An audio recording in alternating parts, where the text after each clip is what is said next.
ਦ Singh talks ਦੇ ਅੱਜ ਦੇ ਪੋਡਕਾਸਟ 'ਚ ਤੁਹਾਡਾ ਸਵਾਗਤ। ਮੈਂ ਹਾਂ ਗੁਰਦੇਵ ਸਿੰਘ ਸਿੱਧੂ। ਭਾਈ ਸਾਹਿਬ ਭਾਈ ਸੁਖਵਿੰਦਰ ਸਿੰਘ ਰਟੌਲ ਉਹਨਾਂ ਨਾਲ ਗੱਲਬਾਤ ਚੱਲ ਰਹੀ ਆ। ਹੁਕਮ ਰਜਾਈ ਚੱਲਣਾ ਨਾਨਕ ਲਿਖਿਆ ਨਾਲ। ਭਾਈ ਸਾਹਿਬ ਨੇ ਉਸ ਹੁਕਮ ਦੀ ਗੱਲ ਕੀਤੀ, ਉਸ ਰਾਹ 'ਤੇ ਚੱਲਣ ਦੀ ਗੱਲ ਕੀਤੀ ਆ। ਆਓ ਗੱਲਬਾਤ ਨੂੰ ਅੱਗੇ ਵਧਾਉਂਦੇ ਹਾਂ। ਭਾਈ ਸਾਹਿਬ, ਵਾਹਿਗੁਰੂ ਜੀ ਕਾ ਖਾਲਸਾ, ਵਾਹਿਗੁਰੂ ਜੀ ਕੀ ਫਤਿਹ। ਵਾਹਿਗੁਰੂ ਜੀ ਕਾ ਖਾਲਸਾ, ਵਾਹਿਗੁਰੂ ਜੀ ਕੀ ਫਤਿਹ ਜੀ। ਸੋ ਜੋ ਤੁਸੀਂ ਗੱਲ ਕਰ ਰਹੇ ਸੀ ਭਾਈ ਸਾਹਿਬ ਕਿ ਉਸ ਹੁਕਮ 'ਚ ਰਹਿਣਾ ਜ਼ਰੂਰੀ ਆ। ਹੁਣ ਮੇਰੇ ਵਰਗੇ ਜਿਹੜੇ ਬੰਦੇ ਆ ਜਿਹੜੇ ਗੁਰੂ ਦੇ ਰਾਹ 'ਤੇ ਅਜੇ ਚੱਲੇ ਨਹੀਂ, ਭੈਣ ਭਰਾਵਾਂ ਨੇ ਕੀਤਾ, ਉਹਨਾਂ ਲਈ ਹੁਕਮ ਹੈ ਕਿ ਜੇ ਅਸੀਂ ਹੁਕਮ ਦੀ ਪਰਿਭਾਸ਼ਾ ਸਮਝਣੀ ਹੋਵੇ ਵੀ ਹੁਕਮ ਕੀ ਆ? ਸਭ ਤੋਂ ਪਹਿਲਾਂ ਤਾਂ ਆਪਾਂ ਨੂੰ ਤਾਂ ਬਿਲਕੁਲ ਸੌਖਾ ਜਿਹਾ ਜਵਾਬ ਸਾਡੇ ਸਾਰਿਆਂ ਕੋਲ ਹੈਗਾ ਜੀ ਵੀ ਅਸੀਂ ਰੱਬ ਨੂੰ ਨਹੀਂ ਵੇਖਿਆ, ਪਰ ਅਸੀਂ ਗੁਰੂ ਸਾਹਿਬ ਨੂੰ ਉਹਨਾਂ ਦੀ ਬਾਣੀ 'ਚੋਂ ਵੇਖਿਆ। ਆਪਣੇ ਲਈ ਤਾਂ ਗੁਰੂ ਦਾ ਹੁਕਮ ਹੀ ਰੱਬ ਦਾ ਹੁਕਮ ਆ ਜੀ। ਆਪਣਾ ਤਾਂ ਇੱਦਾਂ ਹੀ ਕੰਮ ਨਿਬੜ ਗਿਆ, ਇੰਨਾ ਸੌਖਾ ਹੋ ਗਿਆ, ਦਿਮਾਗ 'ਤੇ ਬਾਹਲਾ ਬੋਝ ਪਾਉਣ ਦੀ ਲੋੜ ਨਹੀਂ। ਜੋ ਗੁਰੂ ਦਾ ਹੁਕਮ ਹੈ ਬਸ ਉਹੀ ਪਰਮੇਸ਼ਰ ਦਾ ਹੁਕਮ, ਪਰਮੇਸ਼ਰ ਦਾ ਹੁਕਮ ਆ। ਜਿਸ ਬੰਦੇ ਨੂੰ ਥੋੜ੍ਹਾ ਜਿਹਾ ਤਾਰਕਿਕ ਜਾਂ ਦਾਰਸ਼ਨਿਕ ਜਵਾਬ ਚਾਹੀਦਾ, ਉਹ ਫਿਰ ਥੋੜ੍ਹੀ ਜਿਹੀ ਮਿਹਨਤ ਕਰ ਲਵੇ, ਗੁਰਬਾਣੀ ਨੂੰ ਪੜ੍ਹ ਲਵੇ, ਉਹਦਾ ਜਵਾਬ ਵਿੱਚ ਕਿਤੇ ਨਾ ਕਿਤੇ ਪਿਆ ਹੀ ਹੋਊਗਾ। ਜੀ। ਗੁਰੂ ਗ੍ਰੰਥ ਸਾਹਿਬ ਜੀ ਨੂੰ ਜਦੋਂ ਪੜ੍ਹਨਾ ਸ਼ੁਰੂ ਕਰਾਂਗੇ, ਸਭ ਤੋਂ ਪਹਿਲਾਂ ਇੱਕ ਓਂਕਾਰ ਤੋਂ ਮੂਲ ਮੰਤਰ ਆਰੰਭ ਹੁੰਦਾ, ਫਿਰ ਅੱਗੇ ਜਪ ਤੋਂ ਜਪ ਬਾਣੀ ਆਰੰਭ ਹੋ ਜਾਂਦੀ ਜੀ। ਫਿਰ ਜਪ ਬਾਣੀ ਦੇ ਆਰੰਭ 'ਚ ਵੀ ਆਦਿ ਸੱਚ ਜੁਗਾਦ ਸੱਚ ਵਾਲਾ 2 ਪੰਕਤੀਆਂ ਦਾ ਇੱਕ ਸੰਖੇਪ, ਸਾਰੀ ਬਾਣੀ ਦਾ ਸਾਰ ਰੂਪ ਕਹਿ ਲਓ, ਸ਼ਲੋਕ ਆਦਿ ਸੱਚ ਜੁਗਾਦ ਸੱਚ ਹੈ ਪੀ ਸੱਚ ਨਾਨਕ ਹੋਸੀ ਪੀ ਸੱਚ। ਅੱਗੋਂ ਫਿਰ ਪਹਿਲੀ ਪੌੜੀ ਸ਼ੁਰੂ ਹੁੰਦੀ ਹੈ। ਜੀ। ਪਹਿਲੀ ਪੌੜੀ ਦੇ ਅਖੀਰ ਵਿੱਚ ਮਹਾਰਾਜ ਨੇ ਕਿਹਾ ਵੀ ਹੁਕਮ ਰਜਾਈ ਚੱਲਣਾ।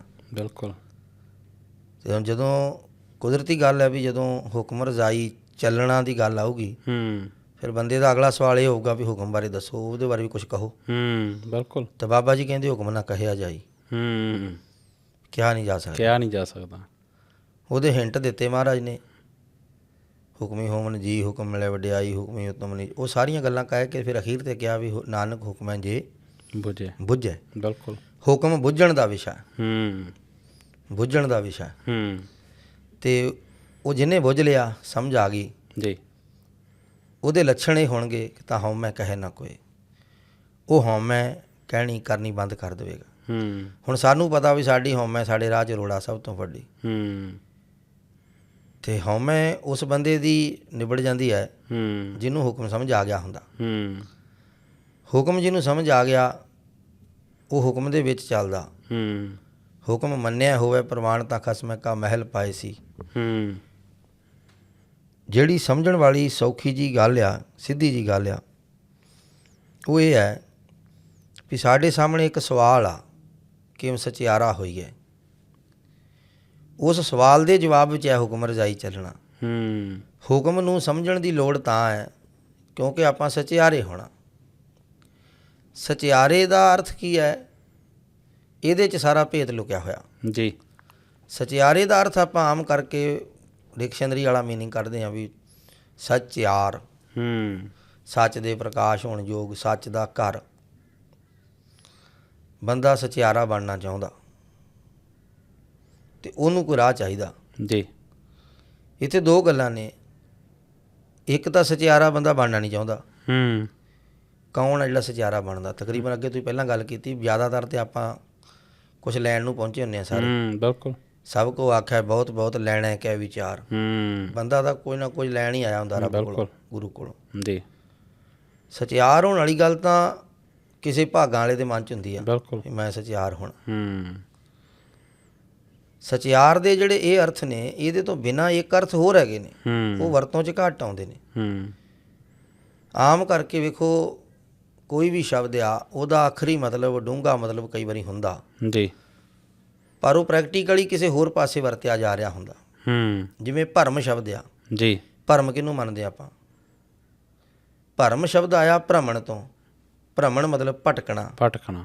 ਭਟਕਣ ਨੂੰ ਭਰਮ ਕਹਿੰਦੇ ਆ, ਜਦ ਕਿ ਭਰਮ ਦਾ ਮਤਲਬ ਹੁਣ ਵਹਿਮ ਭਰਮ ਆ। ਸ਼ਬਦਾਂ ਦੇ ਅਰਥ ਜੀ, ਕੋਈ ਵੀ ਸ਼ਬਦ ਆਇਆ ਕਿੱਥੋਂ, ਉਹਦਾ ਵੱਖਰਾ ਮਤਲਬ ਆ। ਪੰਥ ਦਾ ਮਤਲਬ ਰਾਹ ਹੁੰਦਾ, ਪਰ ਸਾਡੇ 'ਚ ਪੰਥ ਦਾ ਮਤਲਬ ਗੁਰੂ ਦੇ ਰਾਹ 'ਤੇ ਤੁਰਨ ਵਾਲੇ ਮਨੁੱਖਾਂ ਦਾ ਸਮੂਹ ਹੈ ਜੀ। ਸਾਡੀ ਰਹਿਤ ਮਰਿਆਦਾ 'ਚ ਵੀ ਲਿਖਿਆ ਹੋਇਆ ਕਿ ਅੰਮ੍ਰਿਤਧਾਰੀ ਤਿਆਰ ਬਰ ਤਿਆਰ ਸਿੰਘਾਂ ਦੇ ਸਮੂਹ ਨੂੰ ਪੰਥ ਕਹਿੰਦੇ ਹਨ। ਕਈ ਵਾਰੀ ਬੰਦਾ ਨਾ ਅਰਥਾਂ 'ਤੇ ਵੀ ਅੜ ਜਾਂਦਾ, ਵੀ ਲੈ ਇਹਦਾ ਤੇ ਆਹ ਮਤਲਬ ਹੈ ਜੀ। ਹੂੰ ਜਿਵੇਂ ਮੰਨ ਲਓ ਕਿ ਕਿਸੇ ਦਾ ਨਾਮ ਹੋਵੇ ਤੇ ਨਾਮ ਦੇ ਉੱਤੇ ਵੀ ਕੋਈ ਅਰਥ ਹੁੰਦੇ ਨੇ, ਹੂੰ ਪਰ ਉਹ ਬੰਦੇ ਦਾ ਜਦੋਂ ਨਾਮ ਹੋ ਗਿਆ ਫਿਰ ਉਹ ਅਰਥ ਉਹਦੇ ਵੱਖਰੇ ਹੋਣਗੇ, ਉਹ ਨਾਮ ਉਹਦੇ ਲਈ ਰਿਜ਼ਰਵ ਹੋ ਜਾਂਦਾ। ਕਿਸੇ ਦਾ ਨਾਮ ਮੰਨ ਲਓ ਨਿਰਵੈਰ ਆ ਤੇ ਉਹਨੂੰ ਵੈਰ ਤੋਂ ਰਹਿ ਥੋੜ੍ਹਾ ਕਵਾਂਗੇ। ਬਿਲਕੁਲ। ਅੰਗਰੇਜ਼ੀ ਦੇ ਵਿੱਚ ਜੇ ਕਿਸੇ ਨਿਰਵੈਰ ਸਿੰਘ ਦਾ ਨਾਮ ਲਿਖਣਾ ਹੋਵੇ ਤਾਂ ਆਪਾਂ ਉਹਨੂੰ ਨਿਰਵੈਰ ਦੀ ਥਾਂ ਤੇ ਹੇਠਲੈਸ ਤਾਂ ਨਹੀਂ ਨਾ ਲਿਖ ਸਕਦੇ, ਬਿਲਕੁਲ ਨਿਰਵੈਰ ਹੀ ਲਿਖਣਾ ਪੈਣਾ ਅੰਗਰੇਜ਼ੀ 'ਚ ਵੀ, ਜੀ, ਕਿਉਂਕਿ ਉਹ ਹੁਣ ਉਹਦਾ ਨਾਮ ਆ। ਨਾਮ ਆ, ਬਿਲਕੁਲ। ਅਬਦਾ, ਲਕਸ਼ਣਾ, ਵਿਅੰਜਨਾ 3 ਸ਼ਬਦ ਸ਼ਕਤੀਆਂ ਹੁੰਦੀਆਂ। ਹੂੰ ਇਹ 7ਵੀਂ 8ਵੀਂ ਜਮਾਤ 'ਚ ਪੜ੍ਹਾਈਆਂ ਜਾਂਦੀਆਂ। ਹੂੰ ਜੇ ਕਿਤੇ ਉਦੋਂ ਹੀ ਧਿਆਨ ਨਾਲ ਪੜ੍ਹੀਆਂ ਹੋਣ ਤੇ ਸਾਡੇ ਪ੍ਰਚਾਰਕਾਂ ਦੇ ਅਰਥ ਕਰਨ ਲੱਗਿਆਂ ਵਾਲੇ ਮਸਲੇ ਨਾ ਹੋਣ। ਜੀ, ਅਰਥ ਕਰਨ ਲੱਗਿਆਂ ਜਿਹੜੇ ਰੌਲੇ ਪੈਂਦੇ ਨੇ ਵੀ ਇਹਦਾ ਅਰਥ ਕੀ, ਇਹਦਾ ਕੀ ਹੈ, ਉਹ ਬਹੁਤੇ ਨਾ ਉਹ ਇੰਨੀ ਕੀ ਗੱਲ ਜੇ ਕੋਈ ਬੰਦਾ ਸਮਝ ਲੇ ਕਿ ਸ਼ਬਦ ਦੀਆਂ 3 ਸ਼ਬਦ ਸ਼ਕਤੀਆਂ ਹੁੰਦੀਆਂ, ਅਬਦਾ, ਲਕਸ਼ਣਾ, ਵਿਅੰਜਨਾ। ਉਹਨਾਂ ਦੇ ਨਾਲ ਉਸ ਸ਼ਬਦ ਦੇ ਭਾਵ ਬਣਦੇ ਨੇ। ਜੀ, ਇੱਕ ਉਹਦੇ ਸਿੱਧੇ ਅਰਥ ਹੁੰਦੇ ਨੇ, ਇੱਕ ਉਹਦੇ ਲਕਸ਼ਣ ਰਲਾਏ ਹੁੰਦੇ ਨੇ, ਇੱਕ ਉਹਦੇ ਲਕਸ਼ਣਾਂ ਦੇ ਵਿਪਰੀਤ ਗੱਲ ਹੁੰਦੀ ਆ। ਹੂੰ ਮੰਨ ਲਓ ਜਿਵੇਂ ਸ਼ੇਰ ਦਾ ਮਤਲਬ ਸ਼ੇਰ ਆ, ਜੀ, ਜੰਗਲ ਦਾ ਜਾਨਵਰ, ਤਾਂ ਇਹ ਅਬਦਾ ਸ਼ਬਦ ਸ਼ਕਤੀ ਕੰਮ ਕਰ ਰਹੀ ਆ। ਜੇ ਸ਼ੇਰ ਦਾ ਮਤਲਬ ਕੋਈ ਬਹਾਦਰ ਬੰਦਾ ਹੈ, ਵੀ ਉੱਠਿਆ ਸ਼ੇਰ ਬਚਿੱਤਰ ਸਿੰਘ, ਤਾਂ ਉੱਥੇ ਸ਼ੇਰ ਦੇ ਅਰਥ ਕਰਨ ਦੇ ਵਿੱਚ ਜਿਹੜੀ ਲਕਸ਼ਣਾ ਸ਼ਬਦ ਸ਼ਕਤੀ ਕੰਮ ਕਰ ਰਹੀ ਹੈ, ਲੱਛਣ ਮੈਚ, ਉਹਦੇ ਲੱਛਣ ਮੈਚ, ਬਹਾਦਰੀ ਨਾਲ ਬਹਾਦਰੀ ਮੈਚ ਕਰ ਰਹੀ। ਜੀ। ਜੇ ਕਿਸੇ ਮਾੜੇ ਮਾਤੜ ਬੰਦੇ ਨੂੰ ਕਹਿ ਦਈਏ ਵੀ ਆ ਗਿਆ ਹੀ ਸ਼ੇਰ, ਕਮਜ਼ੋਰ ਬੰਦੇ ਨੂੰ ਕਹਿ ਦਈਏ ਵੀ ਲੈ ਆ ਗਿਆ ਹੀ ਸਾਡਾ ਸ਼ੇਰ, ਤਾਂ ਉੱਥੇ ਉਹ ਸ਼ੇਰ, ਉਹਦੇ ਸ਼ੇਰ ਦੇ ਵਿਪਰੀਤ ਅਰਥ ਨੇ, ਉਹ ਵਿਅੰਜਨਾ ਹੋ ਗਿਆ। ਜੀ, ਅਬਦਾ, ਲਕਸ਼ਣਾ, ਵਿਅੰਜਨਾ 3 ਸ਼ਬਦ ਸ਼ਕਤੀਆਂ ਨੇ। ਇਹਨਾਂ ਦੇ ਹਿਸਾਬ ਨਾਲ ਹੀ ਉਹ ਸ਼ਬਦ ਵਰਤੇ ਜਾਂਦੇ ਹੁੰਦੇ ਆ। ਜੀ, ਗੁਰੂ ਸਾਹਿਬਾਨ ਨੇ ਬੰਦੇ ਨੂੰ ਦਾਅਵੇ ਤੋਂ ਬਚਾਇਆ। ਹੁਕਮ ਨੂੰ ਸਮਝਣ ਵਾਲਾ ਬੰਦਾ ਦਾਅਵੇ 'ਚ ਨਹੀਂ ਹੁੰਦਾ। ਕਬੀਰ ਦਾਵੈ ਦਾਜਨ ਹੋਤ ਹੈ, ਨਿਰਦਾਵੈ ਰਹਿ ਨਿਸੰਕ, ਜੋ ਜਨ ਨਿਰਦਾਵੈ ਰਹਿ ਸੋ ਗਨੈ ਇੰਦਰ ਸੋ ਰੰਕ। ਸਚਿਆਰਾ ਸ਼ਬਦ ਜਿਹੜਾ ਵਾ, ਉਹਦੇ ਜਿਹੜੇ ਅਰਥ ਨੇ, ਉਹ ਦਾਵਾ ਤਾਂ ਉਹਦਾ ਆਪਾਂ ਵੀ ਨਹੀਂ ਕਰਨਾ, ਪਰ ਮੋਟਾ ਜਿਹਾ ਇੱਕ ਹਿਸਾਬ ਇਹ ਆ ਵੀ ਇਹ ਦੋਵੇਂ ਸ਼ਬਦ ਸਚਿਆਰ ਤੇ ਕੁੜਿਆਰ ਅਸਲ ਵਿੱਚ ਕੋਰਟ ਦੇ ਸ਼ਬਦ ਨੇ, ਅਦਾਲਤ ਦੇ ਸ਼ਬਦ ਨੇ। ਅਦਾਲਤ ਵਿੱਚ ਬੰਦਾ ਝੂਠਾ ਪੈ ਗਿਆ, ਜਿਹਨੂੰ ਆਪਾਂ ਕਹਿੰਦੇ ਵੀ ਉਹਦੇ ਤੇ ਦੋਸ਼ ਆਇਦ ਹੋ ਗਏ, ਦੋਸ਼ ਲੱਗ ਗਏ, ਜਿਹੜਾ ਝੂਠਾ ਸਾਬਤ ਹੋ ਗਿਆ ਉਹਨੂੰ ਕਹਿੰਦੇ ਕੁੜਿਆਰ ਹੋ ਗਿਆ, ਮਤਲਬ ਝੂਠਾ ਪੈ ਗਿਆ। ਬਿਲਕੁਲ। ਝੂਠਾ ਹੋਣਾ ਵੱਖਰੀ ਗੱਲ ਆ, ਝੂਠਾ ਪੈ ਜਾਣਾ ਹੋਰ ਗੱਲ ਆ। ਜਿਹੜਾ ਝੂਠਾ ਪੈ ਗਿਆ ਉਹ ਕੁੜਿਆਰ ਆ, ਤੇ ਜਿਹੜਾ ਸੱਚਾ ਸਾਬਤ ਹੋ ਗਿਆ ਉਹਨੂੰ ਕਹਿੰਦੇ ਸਚਿਆਰ ਹੋ ਗਿਆ। ਜੀ। ਖੱਟ ਖਵਾਲਣ ਹੋਏ ਸਚਿਆਰੇ। ਸਚਿਆਰੇ ਮਤਲਬ ਸੁਰਖਰੂ, ਜ਼ਿੰਮੇਵਾਰੀ ਤੋਂ ਫਾਰਗ, ਬਾ ਇੱਜ਼ਤ ਬਰੀ, ਉਹਨੂੰ ਸਚਿਆਰ ਕਹਿੰਦੇ। ਗੁਰੂ ਨਾਨਕ ਪਾਤਸ਼ਾਹ ਜਦੋਂ ਕਹਿ ਰਹੇ ਨੇ ਵੀ ਕਿਮ ਸਚਿਆਰਾ ਹੋਈ ਹੈ, ਅਗਰ ਉਹਦਾ ਮਤਲਬ ਸੱਚੇ ਬਣਨਾ ਹੈ, ਸੱਚੇ ਹੋਣਾ ਹੈ, ਰਹਿਣਾ ਪੈਣਾ, ਸੱਚੇ ਹੋਣਾ ਆ, ਤਾਂ ਬੰਦਾ ਕਵੇ ਮੈਂ ਤਾਂ ਸਚਿਆਰਾ ਹੋਣਾ ਨਹੀਂ ਚਾਹੁੰਦਾ, ਗੱਲ ਹੀ ਖਤਮ, ਮੈਂ ਤਾਂ ਐਂ ਠੀਕ ਹਾਂ। ਜੀ। ਬੰਦਾ ਸਚਿਆਰ ਜਿਹੜਾ ਬਣਨਾ ਚਾਹੁੰਦਾ ਉਹ ਤਾਂ ਕੋਈ ਵਿਰਲਾ ਹੁੰਦਾ। ਐਂ ਤਾਂ ਅੱਧਿਓਂ ਜ਼ਿਆਦੀ ਦੁਨੀਆ ਇਸ ਚੋਂ ਬਾਹਰ ਹੋ ਗਈ। ਪਰ ਗੁਰੂ ਸਾਹਿਬ ਤਾਂ ਸਾਰਿਆਂ ਨੂੰ ਕਟਹਿਰੇ 'ਚ ਖੜਾ ਕਰ ਰਹੇ ਨੇ। ਕਿਵੇਂ ਸਚਿਆਰਾ ਹੋਈ ਹੈ। ਅਸੀਂ ਸਾਰੇ ਅਕਾਲ ਪੁਰਖ ਤੋਂ ਇਹ ਜੀਵਨ ਲਈ ਬੈਠੇ ਹਾਂ। ਇਸ ਜੀਵਨ ਦੀ ਦਾਤ ਦੇ ਬਦਲੇ ਅਸੀਂ ਰੱਬ ਦੇ ਦੇਣਦਾਰ ਹਾਂ। ਅਸੀਂ ਉਹਦੇ ਜਵਾਬਦੇਹ ਹਾਂ। ਜਵਾਬਦੇਹ ਨੂੰ ਅੰਗਰੇਜ਼ੀ 'ਚ ਪਤਾ ਨਹੀਂ ਕੀ ਕਹਿੰਦੇ ਆ, ਇੱਕ ਤਾਂ ਰਿਸਪੌਂਸੀਬਲ, ਆਨਸਰੇਬਲ। ਜੀ। ਅਸੀਂ ਆਨਸਰੇਬਲ ਹਾਂ, ਮਤਲਬ ਅਸੀਂ ਜਿੱਦਾਂ ਆਪਾਂ ਕਹਿ ਲਈਏ ਕਿ ਬੰਦੇ ਨੇ ਲੋਨ ਲਿਆ ਹੋਵੇ ਤਾਂ ਨਹੀਂ ਮੋੜਨਾ। ਬਿਲਕੁਲ।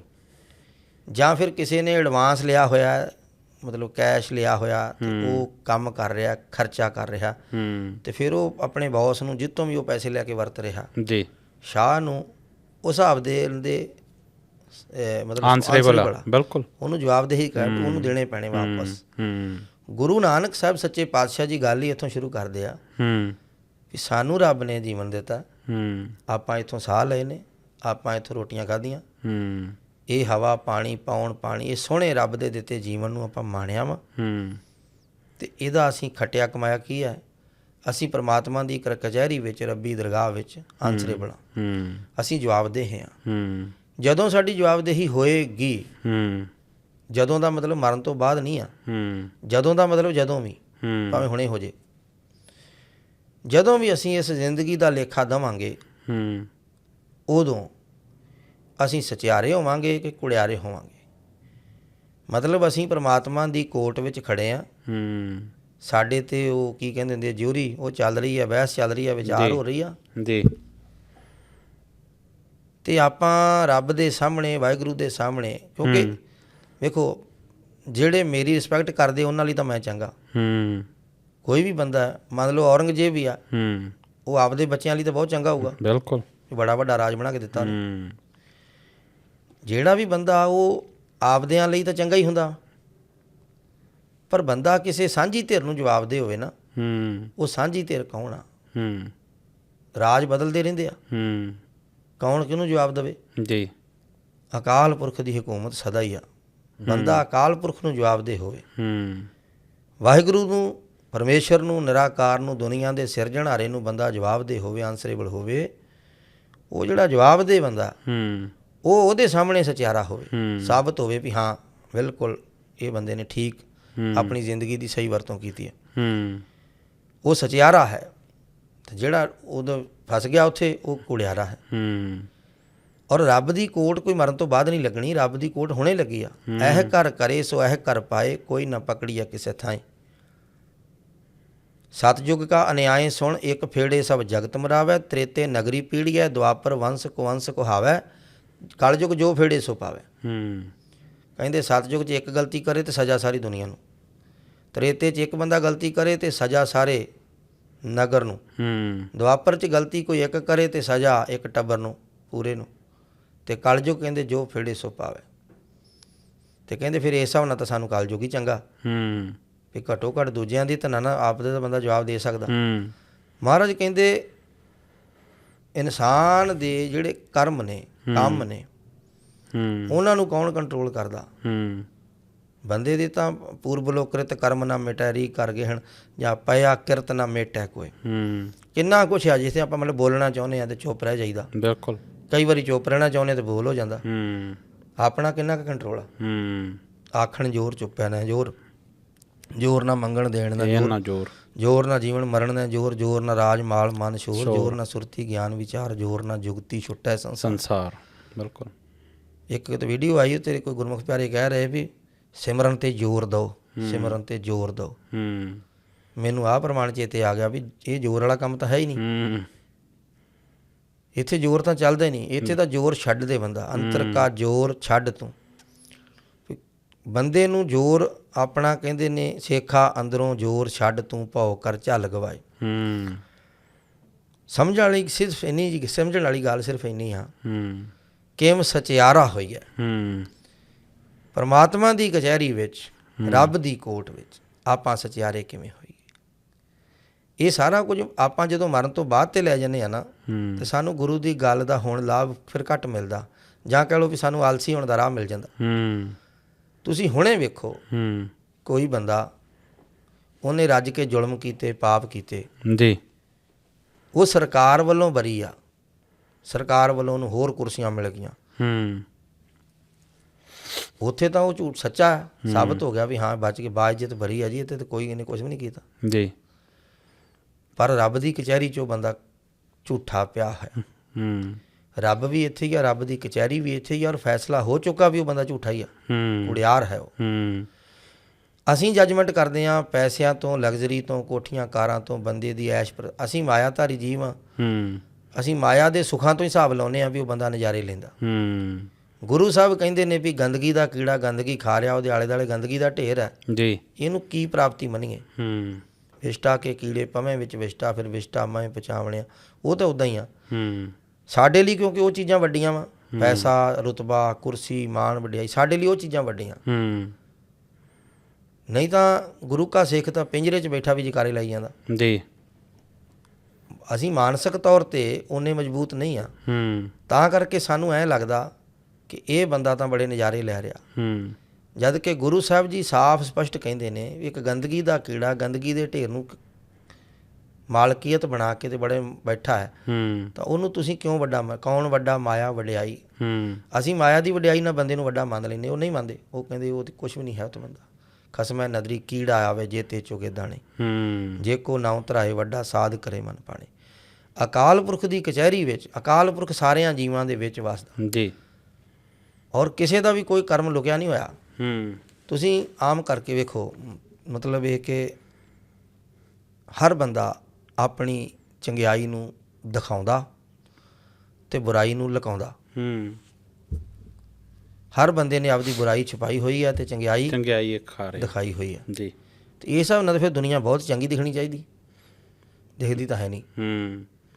ਅੱਛਾ, ਤੁਸੀਂ ਸਿੰਘ ਸਾਹਿਬ ਗੱਲ ਕਰ ਰਹੇ ਹੋ ਕਿ ਪਰਮਾਤਮਾ ਦੀ ਕਚਹਿਰੀ 'ਚ, ਅਕਾਲ ਪੁਰਖ ਦੀ ਕਚਹਿਰੀ 'ਚ ਹਿਸਾਬ ਜਿਹੜਾ ਹੈ ਉਹ ਤੁਹਾਡੇ ਕਰਮਾਂ ਦਾ ਨਾਲੋਂ ਨਾਲ ਹੁੰਦਾ ਆ, ਤੁਸੀਂ ਸਚਿਆਰੇ ਹੋ ਜਾਂ ਝੂਠੇ ਹੋ।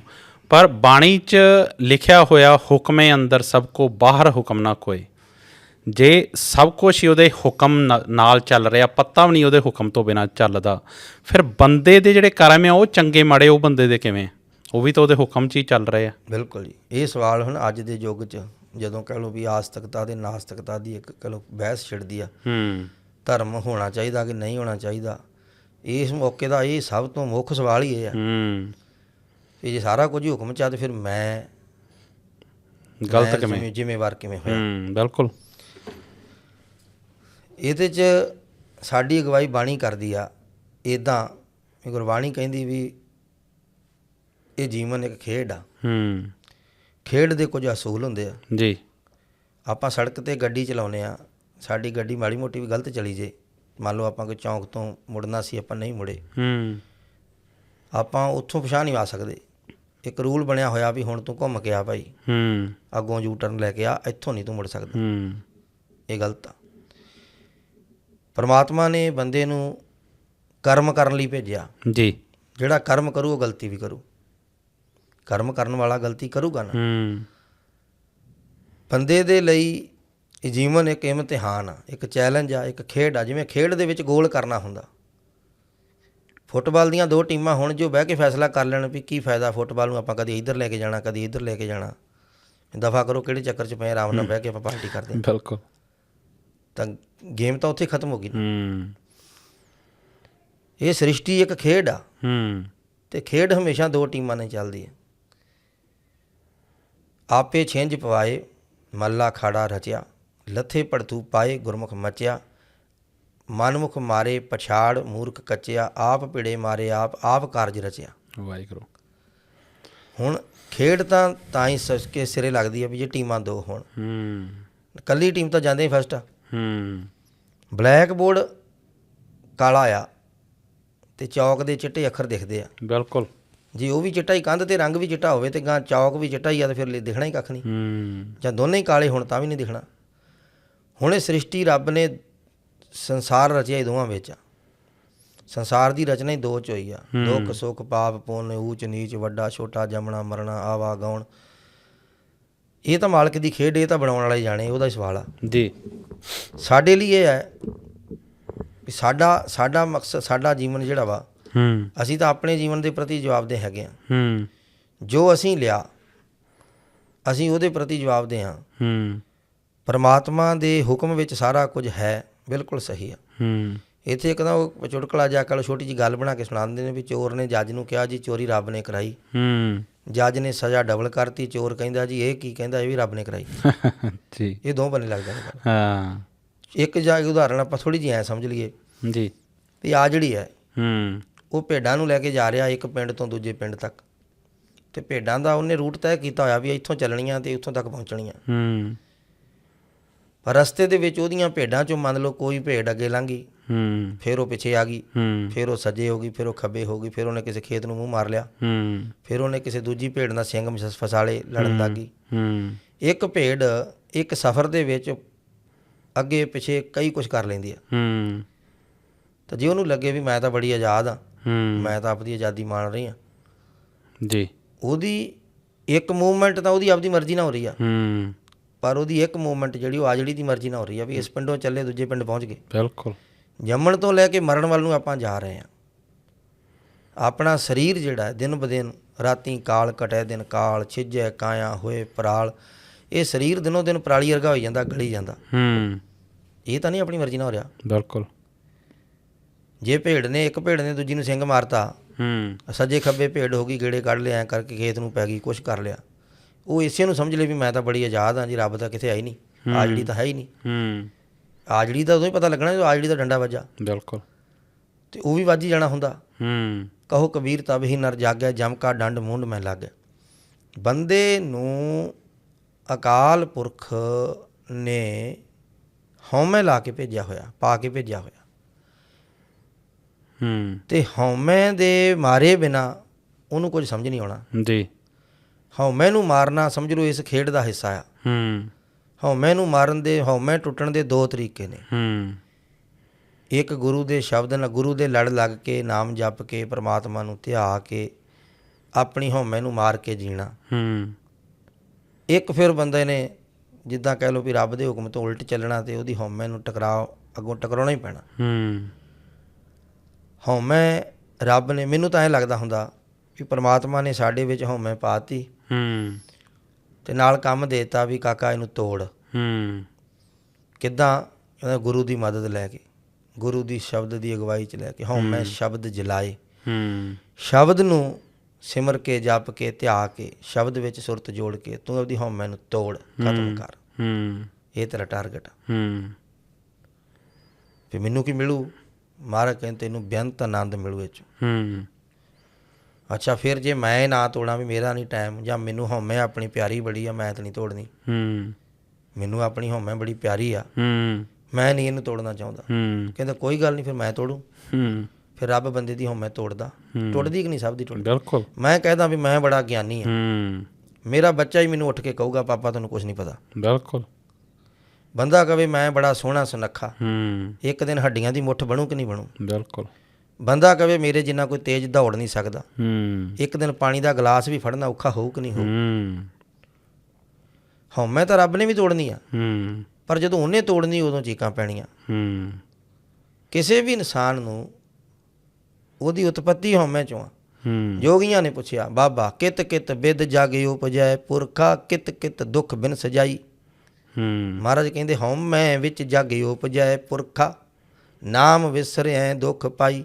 ਹੂੰ ਹੁਣ ਉੱਥੇ ਗੁਰੂ ਸਾਹਿਬ ਨੂੰ ਉਹਨਾਂ ਪੁੱਛਿਆ ਵੀ ਜੱਗ ਕਿਵੇਂ ਪੈਦਾ ਹੁੰਦਾ। ਹੂੰ ਤਾਂ ਜੇ ਤਾਂ ਕੋਈ ਮੋਟੀ ਮੱਤ ਵਾਲਾ ਜਵਾਬ ਦੇਣਾ ਹੋਵੇ ਫਿਰ ਤਾਂ ਆਪਾਂ ਕਹਿ ਦਾਂਗੇ ਜੀ ਵੀ ਮਾਂ ਕੀ ਰਕਤ ਪਿਤਾ ਬਿੰਦ ਧਾਰਾ, ਆਪਾਂ ਕਹਿ ਦਈਏ ਵੀ ਸੰਸਾਰ ਦੇ ਮੈਡੀਕਲ ਸਾਇੰਸ ਦਾ ਜਵਾਬ ਦੇ ਦਾਂਗੇ ਕਿ ਜੀ ਮੇਲ ਔਰ ਫੀਮੇਲ ਦੇ ਸੰਯੋਗ ਤੋਂ ਅਗਲੀ ਜਨਰੇਸ਼ਨ ਜਿਹੜੀ ਉਹ ਜਨਮ ਲੈਂਦੀ ਆ। ਬਿਲਕੁਲ। ਇਹ ਤਾਂ ਸਾਡਾ ਮੋਟੇ ਦਿਮਾਗ ਵਾਲਾ ਜਵਾਬ ਹੋਊਗਾ ਜੇ ਆਪਾਂ ਇਹ ਜਵਾਬ ਇੱਥੇ ਦੇ ਦਈਏ। ਹੂੰ ਜੋਗੀ ਜਿਹੜੇ ਸੀ ਸਿੱਧ ਸੀ, ਬਹੁਤ ਤਹਾਂ ਪਹੁੰਚੇ ਹੋਏ ਸਨ ਜੀ। ਜੋਗੀਆਂ ਦਾ ਸਵਾਲ ਡੂੰਘਾ ਸੀ। ਉਹ ਕਹਿੰਦੇ ਕਿਤ ਕਿਤ ਬਿਦ ਜਗ ਉਪਜੈ ਪੁਰਖਾ।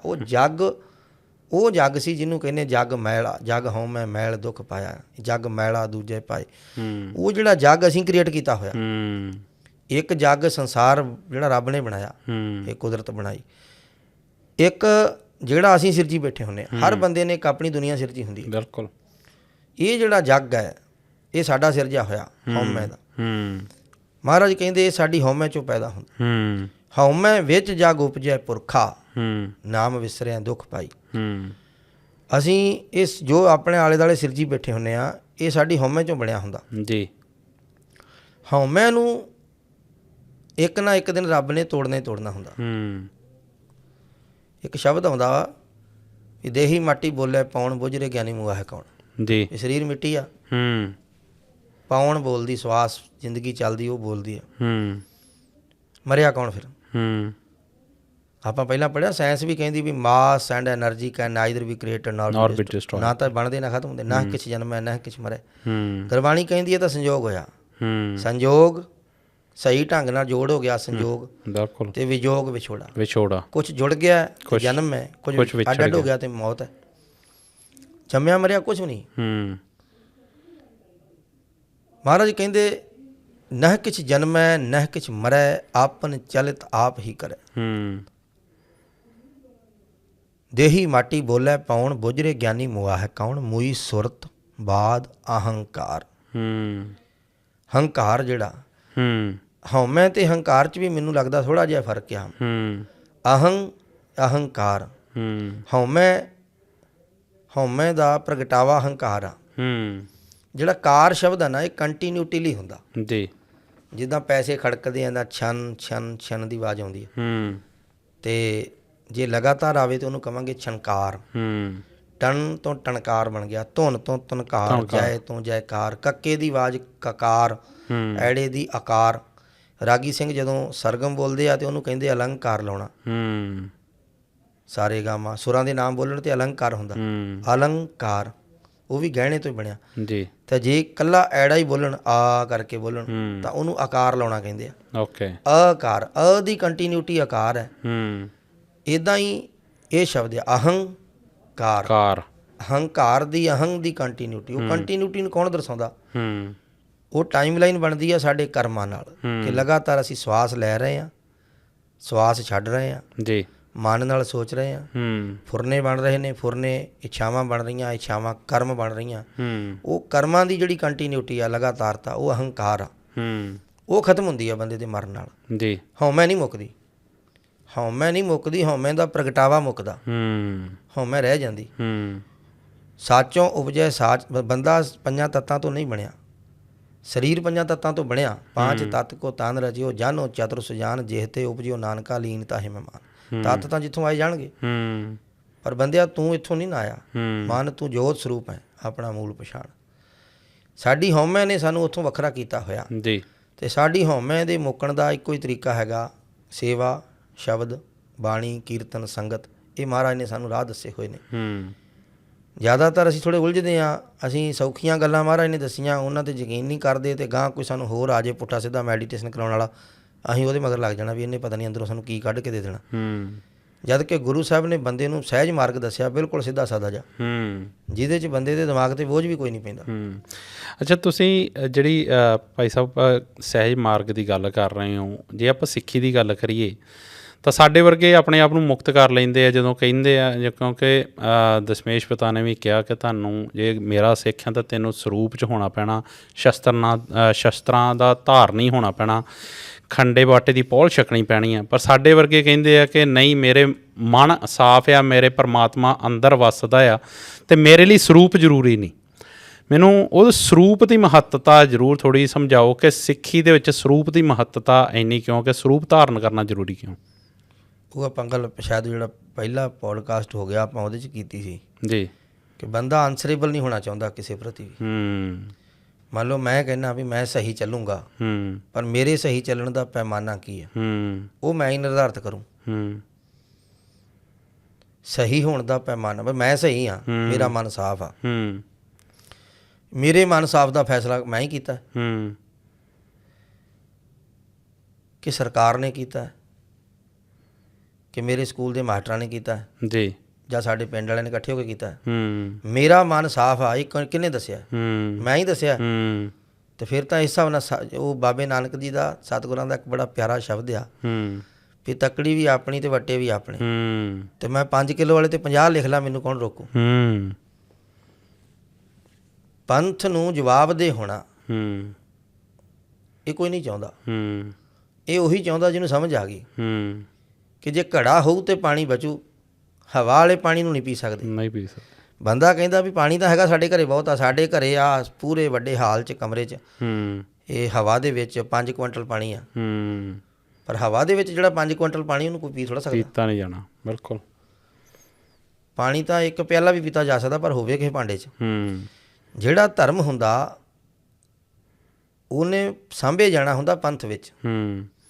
ਗੁਰੂ ਨਾਨਕ ਸਭ ਤੋਂ ਪਹਿਲਾਂ ਵੀ ਨਾਮ ਜਪਣ ਵਾਲੇ ਹੈਗੇ ਸੀ, ਪਰ ਮਹਾਰਾਜ ਨੇ ਆ ਕੇ ਪੰਥ ਸਾਜਿਆ। ਪੰਥ ਜਿਹੜਾ ਹੁੰਦਾ